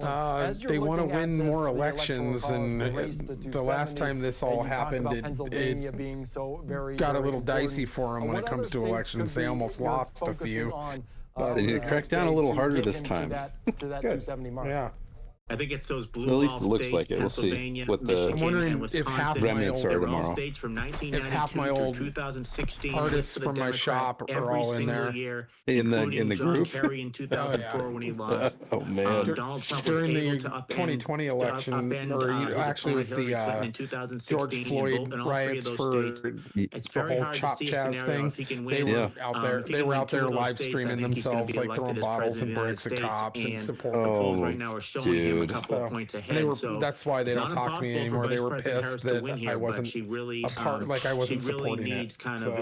She really needs almost an inside straight. Feed yourself then. Yeah. Like, I don't support Rich, you burning down our neighborhood. I don't support you hurting our neighbors and our business neighbors and all the people who build this community and this neighborhood. Thank you. I greatly enjoyed it. Yeah, I don't support that at all. So much, like, when the cops that keep us safe that you defunded, and now all of a sudden there's a lack of police force in Seattle and rampant crime all over the place. What do you expect? Imagine. Right. Reap what you sow. Reap what you sow. Of course, we're following it very closely here on Live Now from Fox. A live picture there inside of this convention. The 2 root beers kind of night. Well. So they're caffeine free. I'll live. Stage. Let's slide away for a quick 2-minute break. We'll be back after this. Interesting results tonight, boys, so far. Pleasantly surprised in some areas, to be perfectly honest with you. You want to hear some pretty crazy stats from my neck of the woods? Yeah, let me turn this volume down. Make me feel better about all this blue over here. So from my neck of the woods, normally early voting turnout is pretty low, pretty slim. And there are it's a Republican state. Everybody wants to vote the day of, right? So in 2016, we had just under 7,000 for our county. So Kootenai County, 7,000 mail-in or early voting of any kind. Mm-hmm. In 2020, it was like 92 to 9,300. So, almost 10,000. This time, 2024, we had 19,500. We over doubled both of our previous years combined. The previous for early voter turnout. Yeah. Wow. So that's impressive. And then on top of that, every single, like, normally when you vote in this county, you can walk up to your precinct, walk right in, takes 5 minutes, and you're in and out. There's rarely anyone in front of you if there's a line at all. This time, every single precinct in all 73 precincts, every single one of them, had lines out the door and around the building all day long. All early voting, every day for 2 weeks, it took 1 hour to 2 hours to get into the building just to vote. It has been far and away the highest totals of vote count. And I don't think that's just us in this county. I think that it is literally nationwide. They're seeing the same things, just the highest volume turnout. I was shocked. I was the first hour of the first day of the polls opening up in Nevada State, and I got there within the first hour. There was a line through the building, outside of the building, and halfway around it when I got in line. All right, let's bring this back in. And we are expecting the former president RFK to make some remarks already the day after Election Day has passed. Thank you all for sticking with us here throughout this day, and it keeps on going. Our third anchor. I've been podcasting through 3 anchors, friends. We also have this one, a close-up look at the podium there. Been in this chair all goddamn day too, because I had to work. President to speak up, make some remarks. Not really sure when that's going to get started at this point, but it's just one of the stories that we continue to follow here. Yeah, and we're at 10, so underway, let's kind of backtrack a little bit and talk about what we have seen throughout these last several hours. So to do that, I would like to bring into the conversation once again my colleague and friend here, Austin Westfall. Austin has been with us all day long today. And let's see where this guy's broadcasting from. Is it a bathroom this time? Oh, it's this guy. Good to be with you as we close out our evening here. At least he's to the side of the screen. Earlier he was just to the left a little bit, and he was covering up a bunch of stats from the state that he was talking about. Where things stand for now. Harris is at 210. Trump is dude just is a living mannequin. 23 electoral votes away. 23 electoral votes away from the big prize. Where can he get those 23 electoral votes? Well, there's 19 in Pennsylvania. From your mom. That, paired with Michigan will do it. Ooh, Pennsylvania sick paired burn, with Wisconsin. bro. That'll do it. Michigan paired with Wisconsin. That'll do Trump it as well. would take them from somebody's mom, though. Pink right now. We're finally starting to get some results in from Alaska. Right now, the preliminary I swear Alaska would be called before Nevada even showed up. Here we go. Now, Trump, as expected, has a pretty healthy lead, about a 15-point lead over Harris. 3 electoral votes at stake. It's only 33,000 people. Let's just zoom in before we bring in our next guest, because I just want to bring in the latest numbers and the latest vote tallies. How many people live in Alaska? Out of the battlegrounds. Wisconsin under right a million. Now has tabulated 86% Would say of the probably votes, the same as Idaho, right probably now, about Trump 2 million. Has roughly a 4-point lead over Harris. Let's look at Michigan. How many electoral college votes does your state have? And 4? that's a sizable lead that Trump has. Idaho? Yeah. Michigan. Still, probably 39% that, of the yeah, votes not to that be many. tallied, but at this point, we're talking about Trump having roughly Idaho gets 4. about a 6%. Washington gets 12. Vote. You have he one has more quite the electoral vote advantage than Alaska does. over Alaska Harris has in Michigan 700 right now. 700,000 Let's pull this people. up. 90% of the within votes within counted their so far whole in what's considered population. Yeah. pivotal. Man, Yeah. they've got some swing fairly big, like I mean, 51.2% I of the guess vote Anchorage, going for Donald Trump so far. you know, Juneau, 90% of the Fairbanks. There's have some been fairly counted. big So we're talking metropolitan about roughly areas a there, but 3.5% apparently not big enough advantage for to Trump cross that threshold. in the Keystone State. But We've now been getting results I in from. Excuse me, I would have states guessed a like million. Nevada. I'm surprised it's actually that low. We didn't get Wyoming anything at from them for quite some 500, so time. they Now show Hawaii 3/4 as a of the stat, vote is Alaska in. as a stat, and Trump has Wyoming as around a stat on the 3-point same lead on graph Harris as the in Nevada. chart's trending up and Arizona. down. We're not entirely sure if The we'll get any more vote Wyoming tallies is in for the rest of the 584, night. Arizona has but been I'm stuck not at surprised at that 51% number. ever since they released their initial So batch. they're all all of this they're is to all say, in one Corona, town when we zoom in out on this map, Wyoming. we see a whole lot of Yeah, red. both of the we see people a from whole lot of Wyoming pink. vote this year. What we don't have yet is an official race call. I'm interested on why. I'll turn this back up when we get another news update, but we're gonna have to wait and see. Like I'm interested, Lucky, on why you were saying that you expected Arizona to go red this year, because with Nikki Haley jumping ship and the Harris campaign stating publicly through sources that broadcast to this show early on that they were expecting that all 1.4 million votes of Nikki Haley's would go trotting off to the Harris-Walz campaign. Like what were you reading or hearing about that was indicating that Arizona would return to red? Apparently all of the polling said that, and then like going through all of basically everything that was going through Tim Pool tonight, and they were checking all the aggregate sites.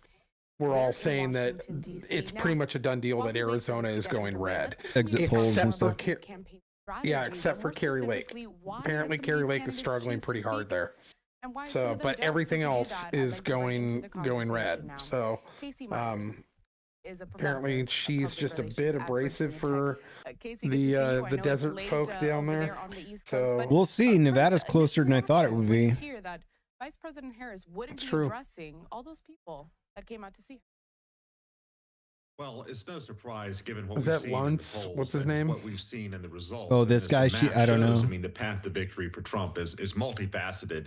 And you look at Harris. I mean, she would have to really pull up. Case Myers, Virginia Tech Public so many Relations different states that professor. are leaning Republican and win Pennsylvania, Michigan, Wisconsin. And if she loses one of those, I mean, her path to victory is very limited, right? So one of the things that I think that we're seeing is that she knows these numbers. She may have even more numbers than what we have access to that are demonstrating to her that maybe victory is not in sight. And so it is not atypical for someone to just not address the supporters that night, but then wait for the next day. And we saw that in 2016.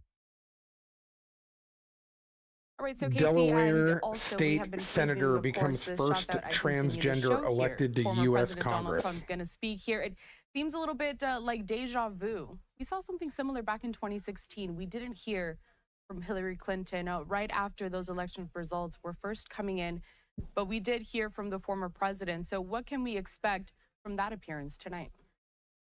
Well, I think the big question about that appearance is going to be, what does he say to the supporters? I mean, obviously, it's going to be the things about, thanking them for their support, but is he going to declare victory? Is he going to say that victory's in sight, or we're still waiting to kind of see what the final vote tally is going to be?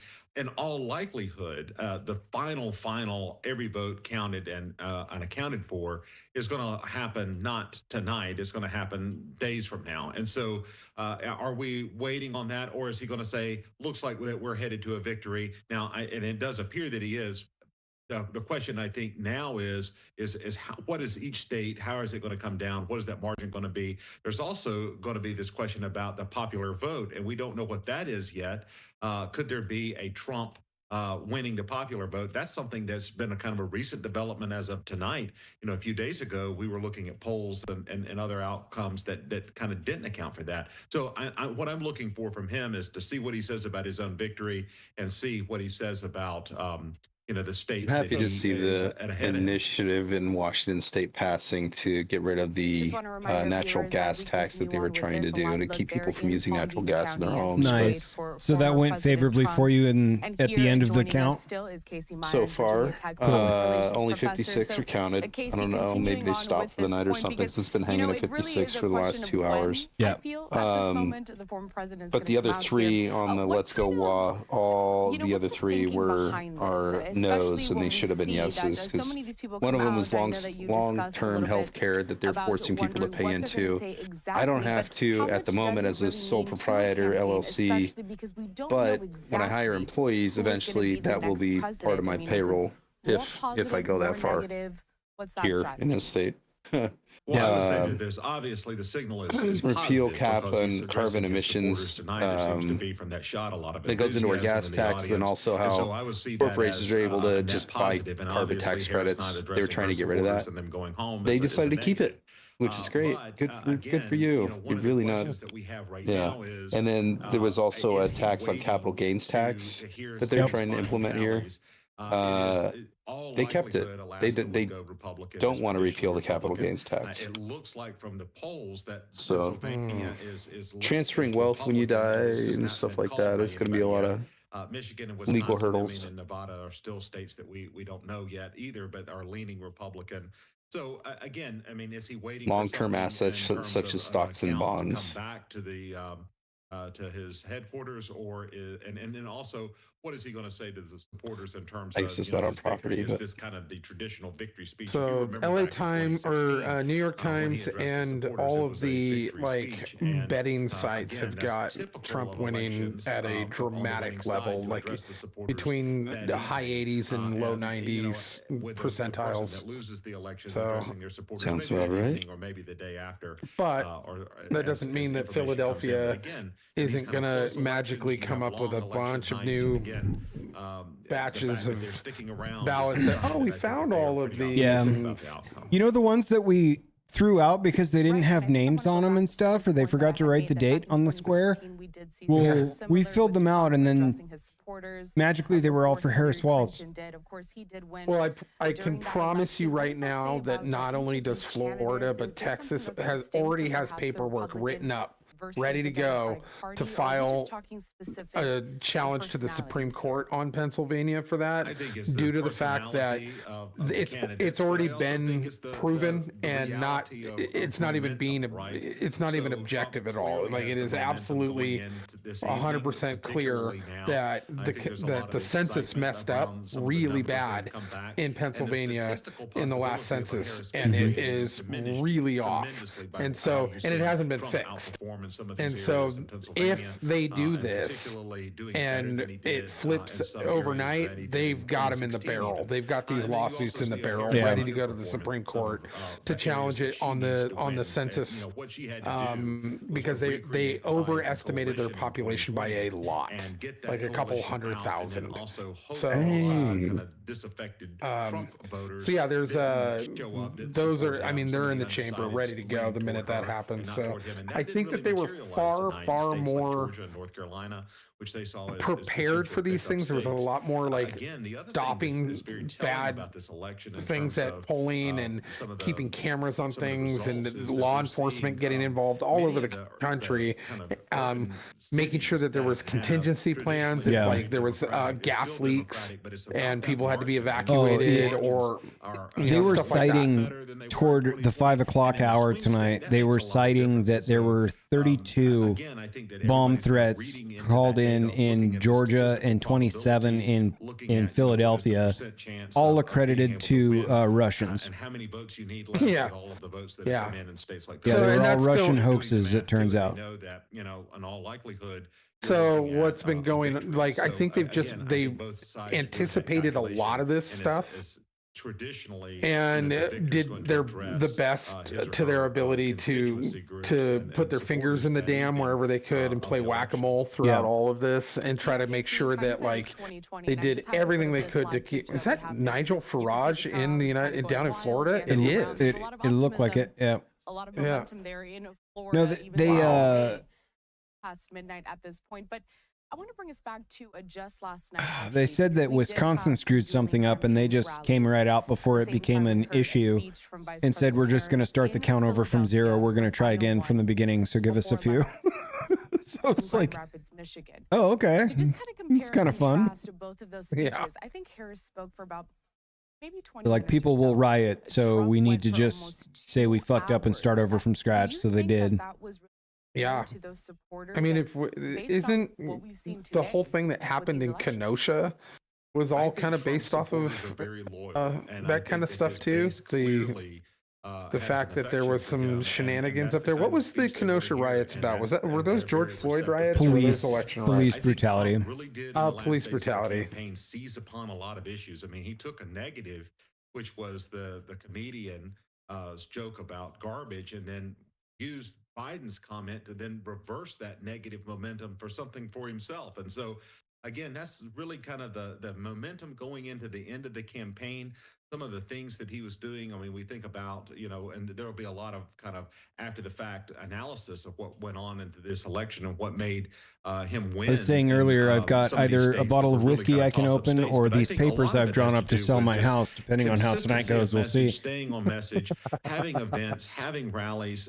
It's an unconventional way of campaigning. It's not the traditional going door to door and canvassing. It's also not a campaign that outraised its opponent. So that's been a kind of a narrative that we've seen in a lot of elections where, the person that raises the most money wins. Our Secretary of State website. Harris had a campaign fundraising advantage on Trump. So again, I think that it kind of the momentum going into the end, and there was some Harris having a campaign funding advantage, and it was not polling, it was just sort of gut instinct saying, you mean that she got the entire purchase from the guy who was actually supposed to run was running. So that's really one of those things that polls may not. Who did the first debate? The guy that did the first debate and the little bait switch. Sort of the momentum of the campaign, and we we need to substitute that guy. We don't really like him. I want to change my cards out. I know we're playing Texas Hold'em here, but I want to change that card in the street. Actually, yeah, I'm gonna go ahead and get all the Amazon and Microsoft endorsement money and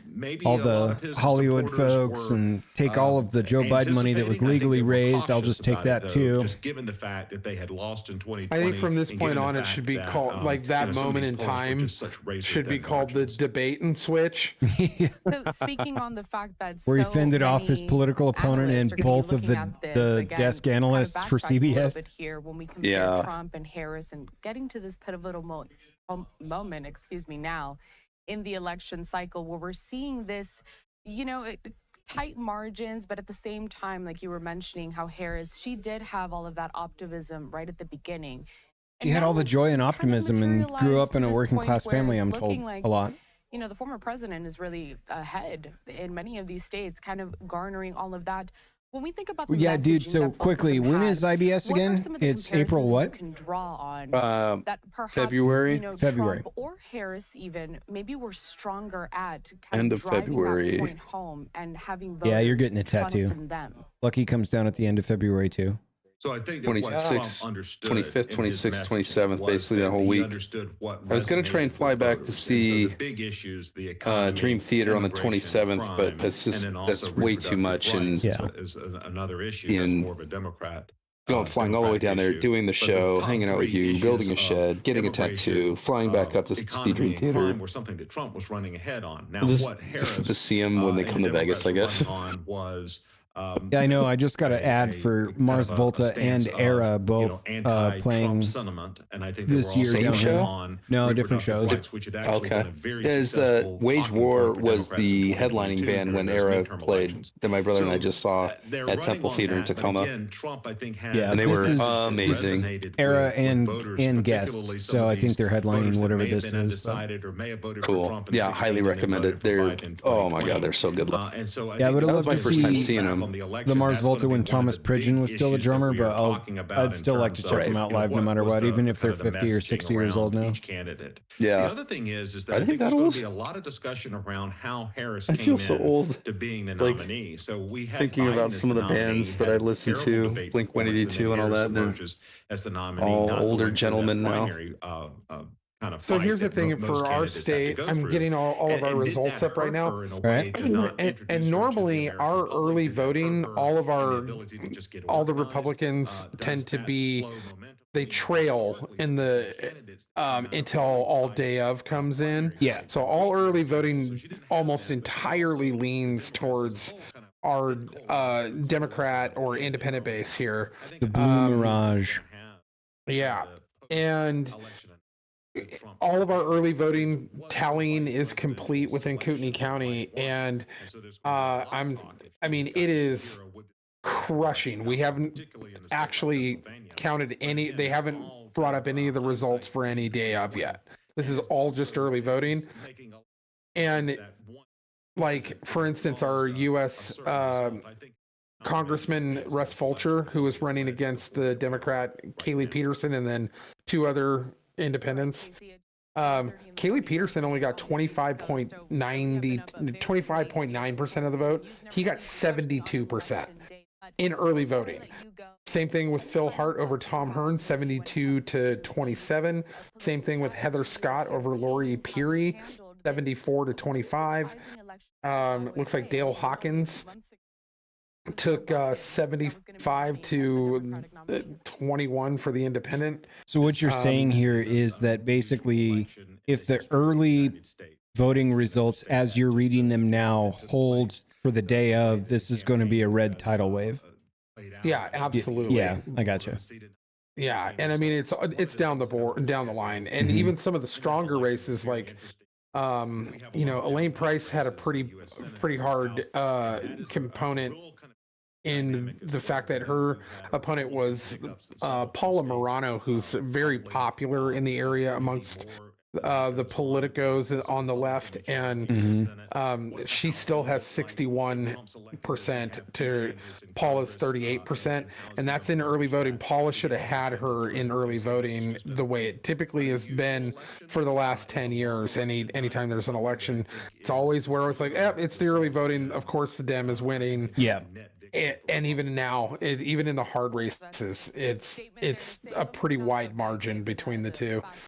And I just want to point out that Teresa Borenfall, who is a local, very hated human being, and I refuse to call her doctor. She has been an absolute scourge to our county, and she's run this is her fourth time running, I think, and she's losing dramatically again, and I love it. So just need to point that out.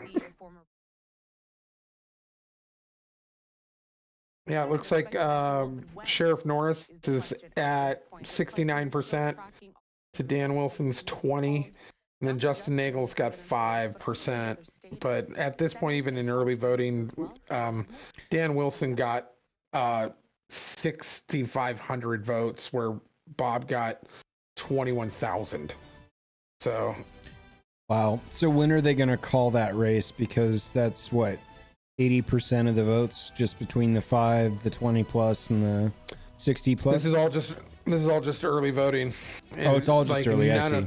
None of the day of, but I mean, Bob got 21,000 in the early voting, where Dan Wilson, the embroidered jeans fake cowboy who can't even ride a horse, he only got 6,505 on that one. Go Nevada, 75% is in, 51% in favor of Donald Trump for Kamala Harris's 47. Yes. Let's fucking go.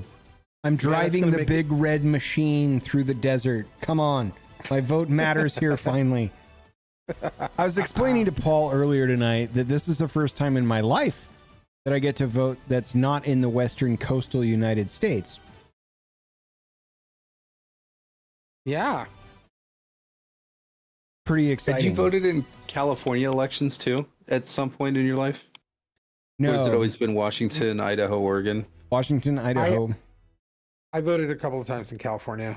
Yeah, I voted locally on in Arizona when I was down there in college, but it's because I just got my Arizona driver's license, which I miss, by the way. You know how long those driver's licenses are good for? Like 50, 60 like years? 45 years. Wow. They recommend you update your photo every 10 years. It's a recommendation. But yeah, and if you've been to a Department of Motor Vehicles in Arizona State, you never want to go back. I don't know. Nevada was pretty rough too. Nevada's rough too. Yeah. But we at least have more than 2.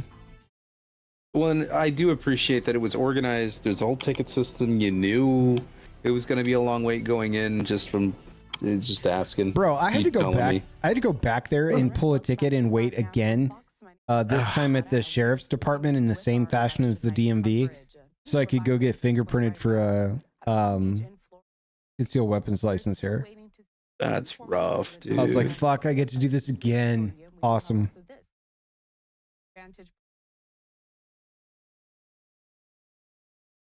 Well, let's bring in some news. To track all of these races in the states that are being called. I want to bring this one up next year. Take a look at this. So AP Pennsylvania has not called it just yet. Fox News Look is at that.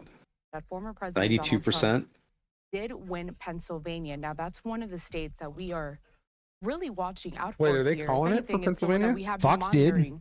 All day today. Oh, dude, that's it. If he wins Pennsylvania, that's it. Yeah, the AP hasn't, but Fox did. They're 93% counted, and it's 51 to 48. Talk about New Hampshire, some more. If this holds, it's a done deal. There's no way for them to get on the other side of that. Vice President Kamala Harris winning New Hampshire there, 51%. I can't believe after all that campaigning he did last night in New Hampshire.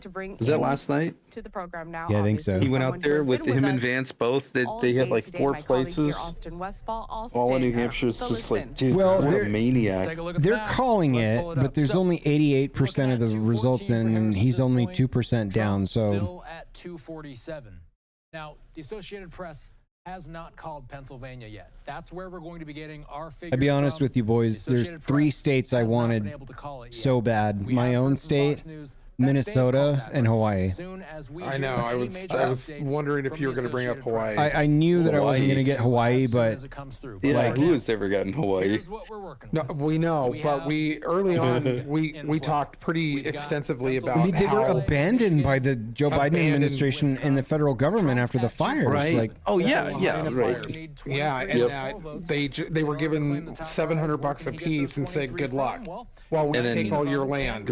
Yeah, and their own Tulsi Gabbard was like pleading with them, like, dude, follow my lead. This is a joke. Any combination of like, these two will give Trump the so I'm really curious as to how. I mean, have they called Hawaii? It looks blue on the map here, but they called it and they haven't even counted. Yeah, they called it. They said it's as likely as California, Oregon, and Washington, but they haven't officially counted yet. That would give us the math in order to give Trump a victory there. So when we play this out, let's go around. Is this coverage? What is this coverage? So this is a Fox B team coverage, their internet team, and they're taking information only and directly from the Associated Press. Okay. So we get correspondents that are from independent newspapers and shit, and then the Fox desk team, and the only like points they've been going back and forth was for each of the political rally locations at Howard University and Mar-a-Lago. So I thought this would be way more palatable than CNN's coverage. So of the votes counted, 64% of them counted so far. But what we're seeing here is about a 6.5% advantage in Trump's favor in Michigan. These are pretty big numbers for Trump to overcome. We're watching very closely, Carell, all of these blue wall states, Pennsylvania, Michigan, Wisconsin. We're up to 93% of the votes counted in Pennsylvania at this point. Trump is up by 3 points on the nose. Ever since 1992, the blue wall, they have voted as a unit. Michigan, Wisconsin, Pennsylvania, they usually vote blue. 2016 all three of them flipped red right here on 2024. Right now, they're all leaning red. Very possible that they could all vote as a unit again today. That's something that we're going to New have to York wait was for the called. Associated Press to call. In the meantime, there 55 to 44%. Arizona, as we've been mentioning, still in New York. 51%. Yeah, it wasn't 75%. It was 55 throughout the night. The last one I'll bring you, Nevada. 3/4 of the votes tabulated so far. Trump has a healthy lead in that race. Roughly, it looks like 3.5 points that Trump is up. So, Karel, there is not a battleground on this map that former President Trump is not either winning or leaning winning right now. We've already called Georgia and North Carolina in Trump's favor, according to the AP. Pennsylvania, Michigan, Wisconsin, Arizona, Nevada, still not called, but we will, of course, be watching Pennsylvania very closely. I mean, Austin, I'm looking at this map behind you, and it is all red, my friend. It's quite surprising, but I guess no shortage of surprises during this election cycle. And let's continue this conversation now. I'd like to bring into the program Richard Gordon. He is a political analyst. Now, Richard, when you're looking at this breakdown that we're giving you here, the fact that Fox News has already projected Dick, talk to that us. Trump What do you would see? take Pennsylvania, even though Harris did take New Hampshire. I mean, what are you thinking at this moment? Well, first of all, good morning, and it's good to see you. I have to say, I think like most people, I'm in a bit of a state of shock. I think that no one really saw this coming. Americans did. I think it's a very surprising outcome. Once again, We're kind of tired of your narratives, we have to guys. say to ourselves, what are the polls really doing? What are they really saying? Because they have historically been incapable of polling Donald Trump. This has happened time and time again. He always overperforms. I mean, the one thing we can say is that if you look at You're on Donald mute Trump's if you're poll talking to numbers us, and you brother. add 3, you come to just about what he's going to get. And if you look at where he Said was, Fox News just in the called polls as of Pennsylvania this for morning, well, Trump. as of election day morning. Interesting. And you add +3, it's almost exactly where he is. So it's. I mean, I don't know if we're actually going to get Nevada, Idaho the pollsters counted and tonight. prognosticators, they Decision Desk and New York Was there Times are anything calling that it for we Trump learned too. in 2016 about why the polls have such a tough time tracking exactly how Trump voters think? Yeah, well, it's interesting. I think 2016 was very different than this year. I think in 2016, people just out and out lied. That's I think people did that's not huge. want That's to, 19 electoral college fess up votes. to the fact that they're voting for Donald Trump. I think back at the time, If Pennsylvania is a people red were state now. embarrassed or whatever it was, they didn't want to admit that they were voting for Donald Trump, and so they weren't truthful. I think what you're seeing tonight, and this is going to. I think this is going to take some time for pollsters and professionals in the business to figure out. He's got some is good books how on did his they shelf. I miss actually this? have quite a few of I these. don't think you had the same issue that you had in 16. I think they missed a lot He's of got a young baseball people. up there, too. I think they missed a lot of blacks. I think they missed a lot of Hispanics. I think there were great issues. And a with small bottle of polling this Vicodin. time, that Just they kidding. didn't count. They I'm just kidding. severely undercounted Donald Trump. And Just they kidding. severely undercounted him in certain constituencies, which are It's not clearly Vicodin, that's coming home to Adderall. him. Oh, He's all there it is. spun out. Unexpected. You know, Austin, I can't remember who we spoke to earlier today because we've been doing this for so many hours now, but we had another 6 more years of analyst come Adam on Schiff and, from say California, by the something way. to the point of Taking a big Schiff all over the these state. days is just not effective. So, people track them for months here to try to give us a prediction, but it just, Who's the gal from like you said now, it Massachusetts? just doesn't come to fruition no matter what they do. So what needs to With the happen? How glasses does and the this bobbed hair? cycle even compare to the ones in the past? She's been in the Senate for a I million think years. the polling community. Yeah, I'm trying to remember. The, public service survey Warren? community is going to have to really figure out I what's don't know. I got to going on. Google it I mean, now. in Warren? all fairness. Yeah, Elizabeth Warren. She won again as well. Radically, as far as did Bernie Sanders. How do these herpes and like there used to be a time turtle men keep winning? That's what I was saying. I'm like, they're gonna have to drag their dead bones out of the Senate at this point. Like, people who had certain magazine, left or right, there needs to be term limits. Like, just stop. Well, but that's why I was so interested in the Senate race. Like, with Mitch McConnell stepping back, I want to know all these guys and gals that are throwing their hat in the ring on the Republican Party to be the Senate Majority Leader at this point. And I think the polling community is going to have to figure out a way to do it, or it's just not going to get used. Look like Josh Hawley won as well again because it has no relevance. That's if good. It's not true. And if you look across the board tonight, I'm thinking that if Trump takes this and they have the Senate, major changes that they just I don't know. Have we heard So, whether or Richard, not they're going to question be about people who taking won't. We've talked so much about Wisconsin, Congress as Michigan, well? and Pennsylvania. Are they going to be I taking? said The House. It says on AP 163 Dems, 187 Republicans. Okay. So right now they've locked. Every other time since 1992, It looks like they've locked both. Why is It doesn't say how these far. three states tend I to think vote together? they get up to like 215 to 218 somewhere in there for the total once the race is all said and done. So but the people we'll see if that lead stays. Wait, for the House, like this is the one that Yeah. JD Vance would then be the deciding vote for. People Yeah. are really, Yeah. really fed up with the high cost of things. And that's really what you're seeing out there. And the people in Wisconsin and the people in Pennsylvania are very similar in how they look at these things. So Yeah, I'm looking makes at the sense AP to work website. together. I mean, And if it's we didn't have these arbitrary state boundaries, there'd be one huge state. very red. You know, we wouldn't They be haven't so made any surprised. calls in Pennsylvania though, right? cities are Just gonna vote a Decision Desk certain and way, Fox, and we're seeing that other too. Now, outlets. the cities Gotcha. are Yeah, they haven't way said anything on here. where they were with President Biden. Hey, 4 years can ago. one of you You know, guys the urban look up centers to are not see voting for what Harris the same way they ranked voted for choice Biden. voting So we're repeal in seeing that, Alaska but looks like generally right the now? states are very similar.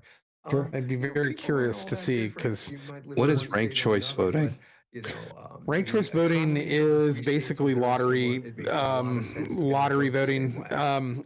You don't get a You choice know, Rich, it's so funny. When I was to listening pick to the your answer that you candidate were from giving your about party. polling, Basically, they you throw everybody in a this jungle morning, Beth, primary and then asked they a put them all into a question blender about polling and why it at the hasn't been end so effective. That just shows how long for the we've been doing general. this And you have like how long we've like been last up here time with when us. Alaska implemented this for the first time, they'd been Republican for 50 straight years until 2022, and then they flipped blue because of ranked choice voting. And it's because they just put 40 candidates all together, and you have to research all of them, and then you have to rank all of them. And if you don't rank them, they throw your ballot out. So if you just vote for the people you like, so you have to vote for all the people you don't like too, and rank them all around. And So then they allow 50 people on the ballot? No way. There was 43 of them in Alaska last time. That's so dumb.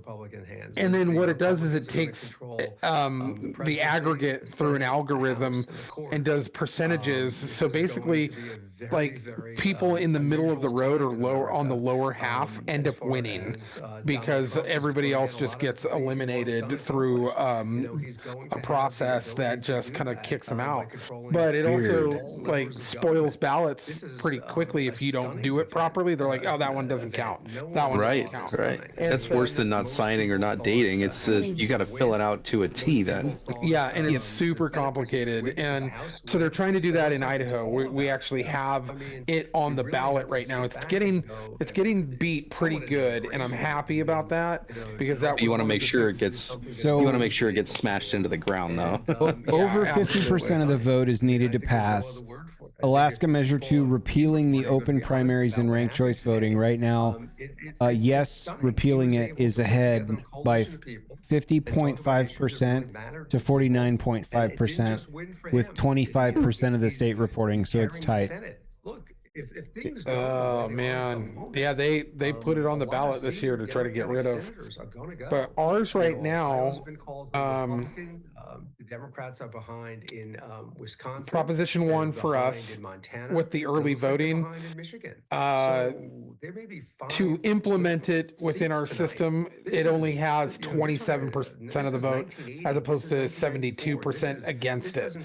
Which is literally what we've been, like, Aaron and I have been fighting for a year now with our friend Stephanie and a bunch of other people that are really been pushing for it. Aaron even made soaps that say, say no to Prop 1. She got a stamp to put in soap and sold soaps. I love her soap. So her soap is amazing. By the way, Nevada question 3 requires open primaries and ranked choice voting in the general election. We smashed the no thank you button 57.5% to 42.5%. Good for you guys, because it is a disaster wherever it's implemented. And that's 74% reporting our state does not require a 50+ majority to get there, but with so the thing about that an over 125,000 vote count we're looking at it as well. Lead in the no thank you column with 74% reporting, I'm pretty confident we're going to smash the no thanks button. Come in, and this could be very close. It would be so unusual for the Republicans. Which, as I stated, to play devil's advocate a little bit on the last podcast, that is also the death of the independent party, but probably going to win the whatever. Vote. That is unheard of. This is a guy who never gets over 46% of the vote. We don't have enough independents, and we don't need any Nikki Haley's infecting our shit. So the thing with the independent vote, though, with independent candidates in the independent vote, is that they're given an automatic pass to the general.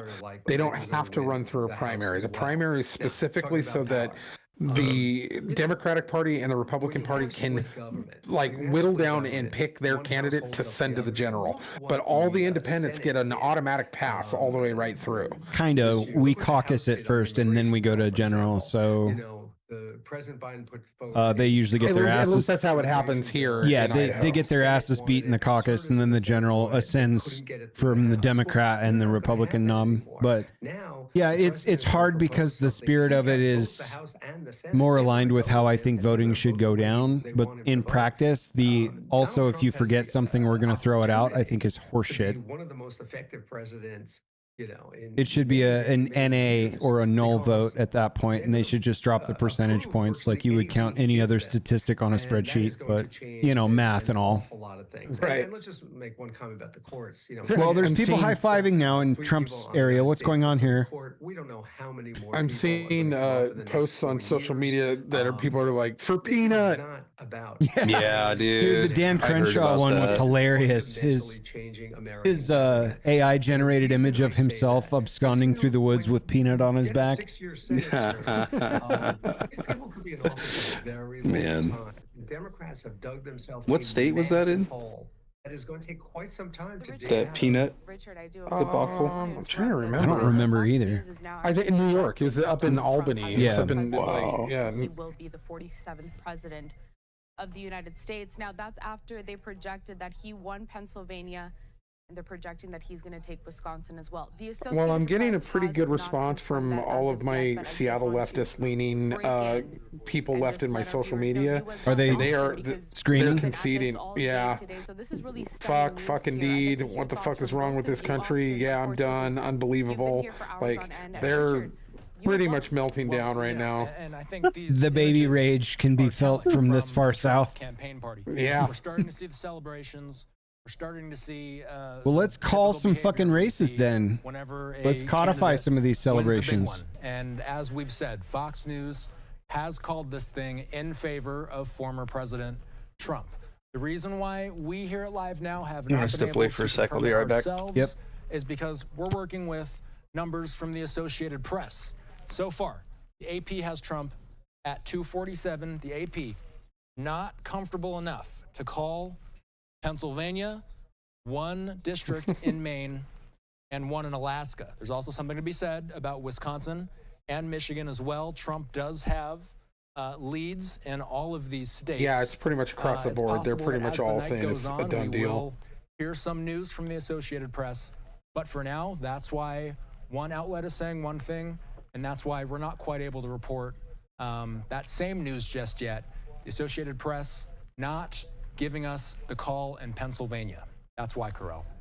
But Richard, this really speaks to your point when you're saying this is a landslide and truly a historic moment when we've seen what Donald Trump has been able to accomplish in this election. How much of this was Trump and how much of this was our being fucking sick of the swamp machine in D.C., the narrative in society about how we're all racist and wrong, and the fact that we can't afford to put fucking food in our mouths. Just saying. Before they make these calls, and you have to be I'm 6.5 hours deep into a podcast. I've got being first. I think 2 root beers down my gullet. Things are getting weird now. They ran their entire campaign when they realized that they had nothing else because of the open border, because of the economy. They couldn't deny it anymore. All of these things, so they ran their entire campaign off of abortion and hope, and abortion, hope and platitudes, and growing up in a middle class family and not talking about anything that and fake change. Oh, we're going to be the change. You're in the White House right now. How are you going to be the change? My whole opening premise to this when we kicked off was like to the voters that are voting for Kamala Harris, I would love to understand how you can look at a human being that has failed upwards with immaculate success and a heap of good luck, that has done absolutely nothing her entire time in the White House, refuses to make public appearances, can't stay off talk points, won't say something that isn't scraped, edited, re-edited, and then put in front of the public, can't finish a thought from a teleprompter. You want this person to be at the forefront of the free world for policy creation or implementation, and the worst thing is negotiating literally anything with a foreign power or a world leader. Right now, we're looking at RFK standing next to John Voight in Mar-a-Lago. Interesting. How do you justify that? Like, I don't get it. I don't understand. I think you're voting because it's a human being that's not Donald Trump, and that you've bought into the fact that the world was bad and orange, and the news said he was racist, so I'm going to run with it. Right. It just doesn't exist anymore. I mean, we'll look at the numbers. We've been talking about it for months, and it's from a party that clearly supports censorship, that can't stand individual civil liberties. The voting numbers are high, so it's not that she didn't get a lot of the vote; just got a lot less than she needed. And if you look at this thing county by county, he is running behind Joe Biden. Virtually, I can't even. Yeah, with a candidate that was installed, that got her ass kicked in her own primaries. Behind him almost everywhere, and apparently Fox News is calling it for Wisconsin too. Apparently, Trump is at 277. When I started seeing, well, let's get the AP poll in there, and I'll feel good enough to go get a whiskey. Yeah, for sure. Splitting their votes. Yeah, Fox just called Wisconsin for Trump too. Voting Republican for president and Democratic. I mean, again, not down ballot. Super surprised that news outlet's going that way with the information we have, but there's a good possibility. Like the numbers for Nevada State haven't moved in over an hour. Like, are they just done for the night? Like, is it? Are the pollsters also union labor, where they're like, "We'll pick up tomorrow at 8"? All right, Richard, I want you to stick with this. Apparently, we got fireworks going off in our neighborhood. As we are getting some more races that are being called. I'm going to put up a graphic on the screen. A Maine District 2, Trump winning that 54%. Let's go. District 2. It's one electoral college vote. Thanks, Maine. News that we did bring. Just sure you have excellent lobster. I want to put up a tweet from Fox News correspondent Chad Pergram. Fox projects that Donald Trump will become the 47th president of the United States. Oh, the text messages and alerts are pouring in on my side. Non-consecutive terms. The first was Grover Cleveland. So bringing back now, yeah, now we're analyst and also from coworkers. How many mental health and sickness days do you think we're going to see at work tomorrow? Well, and also bouncing off. Yeah, you guys are going to get the flood coming in strong where I work over at Redacted. And the 24th president of the United States. Man, if this gets officially called, which it looks like it's going to, but I'm going to be pretty stoked that my Dodgers won the World Series. My sheriff won his race, and from the Associated Press's figures, Prop 1 hopefully is going to get voted down, and Trump wins. And if he gets Alaska,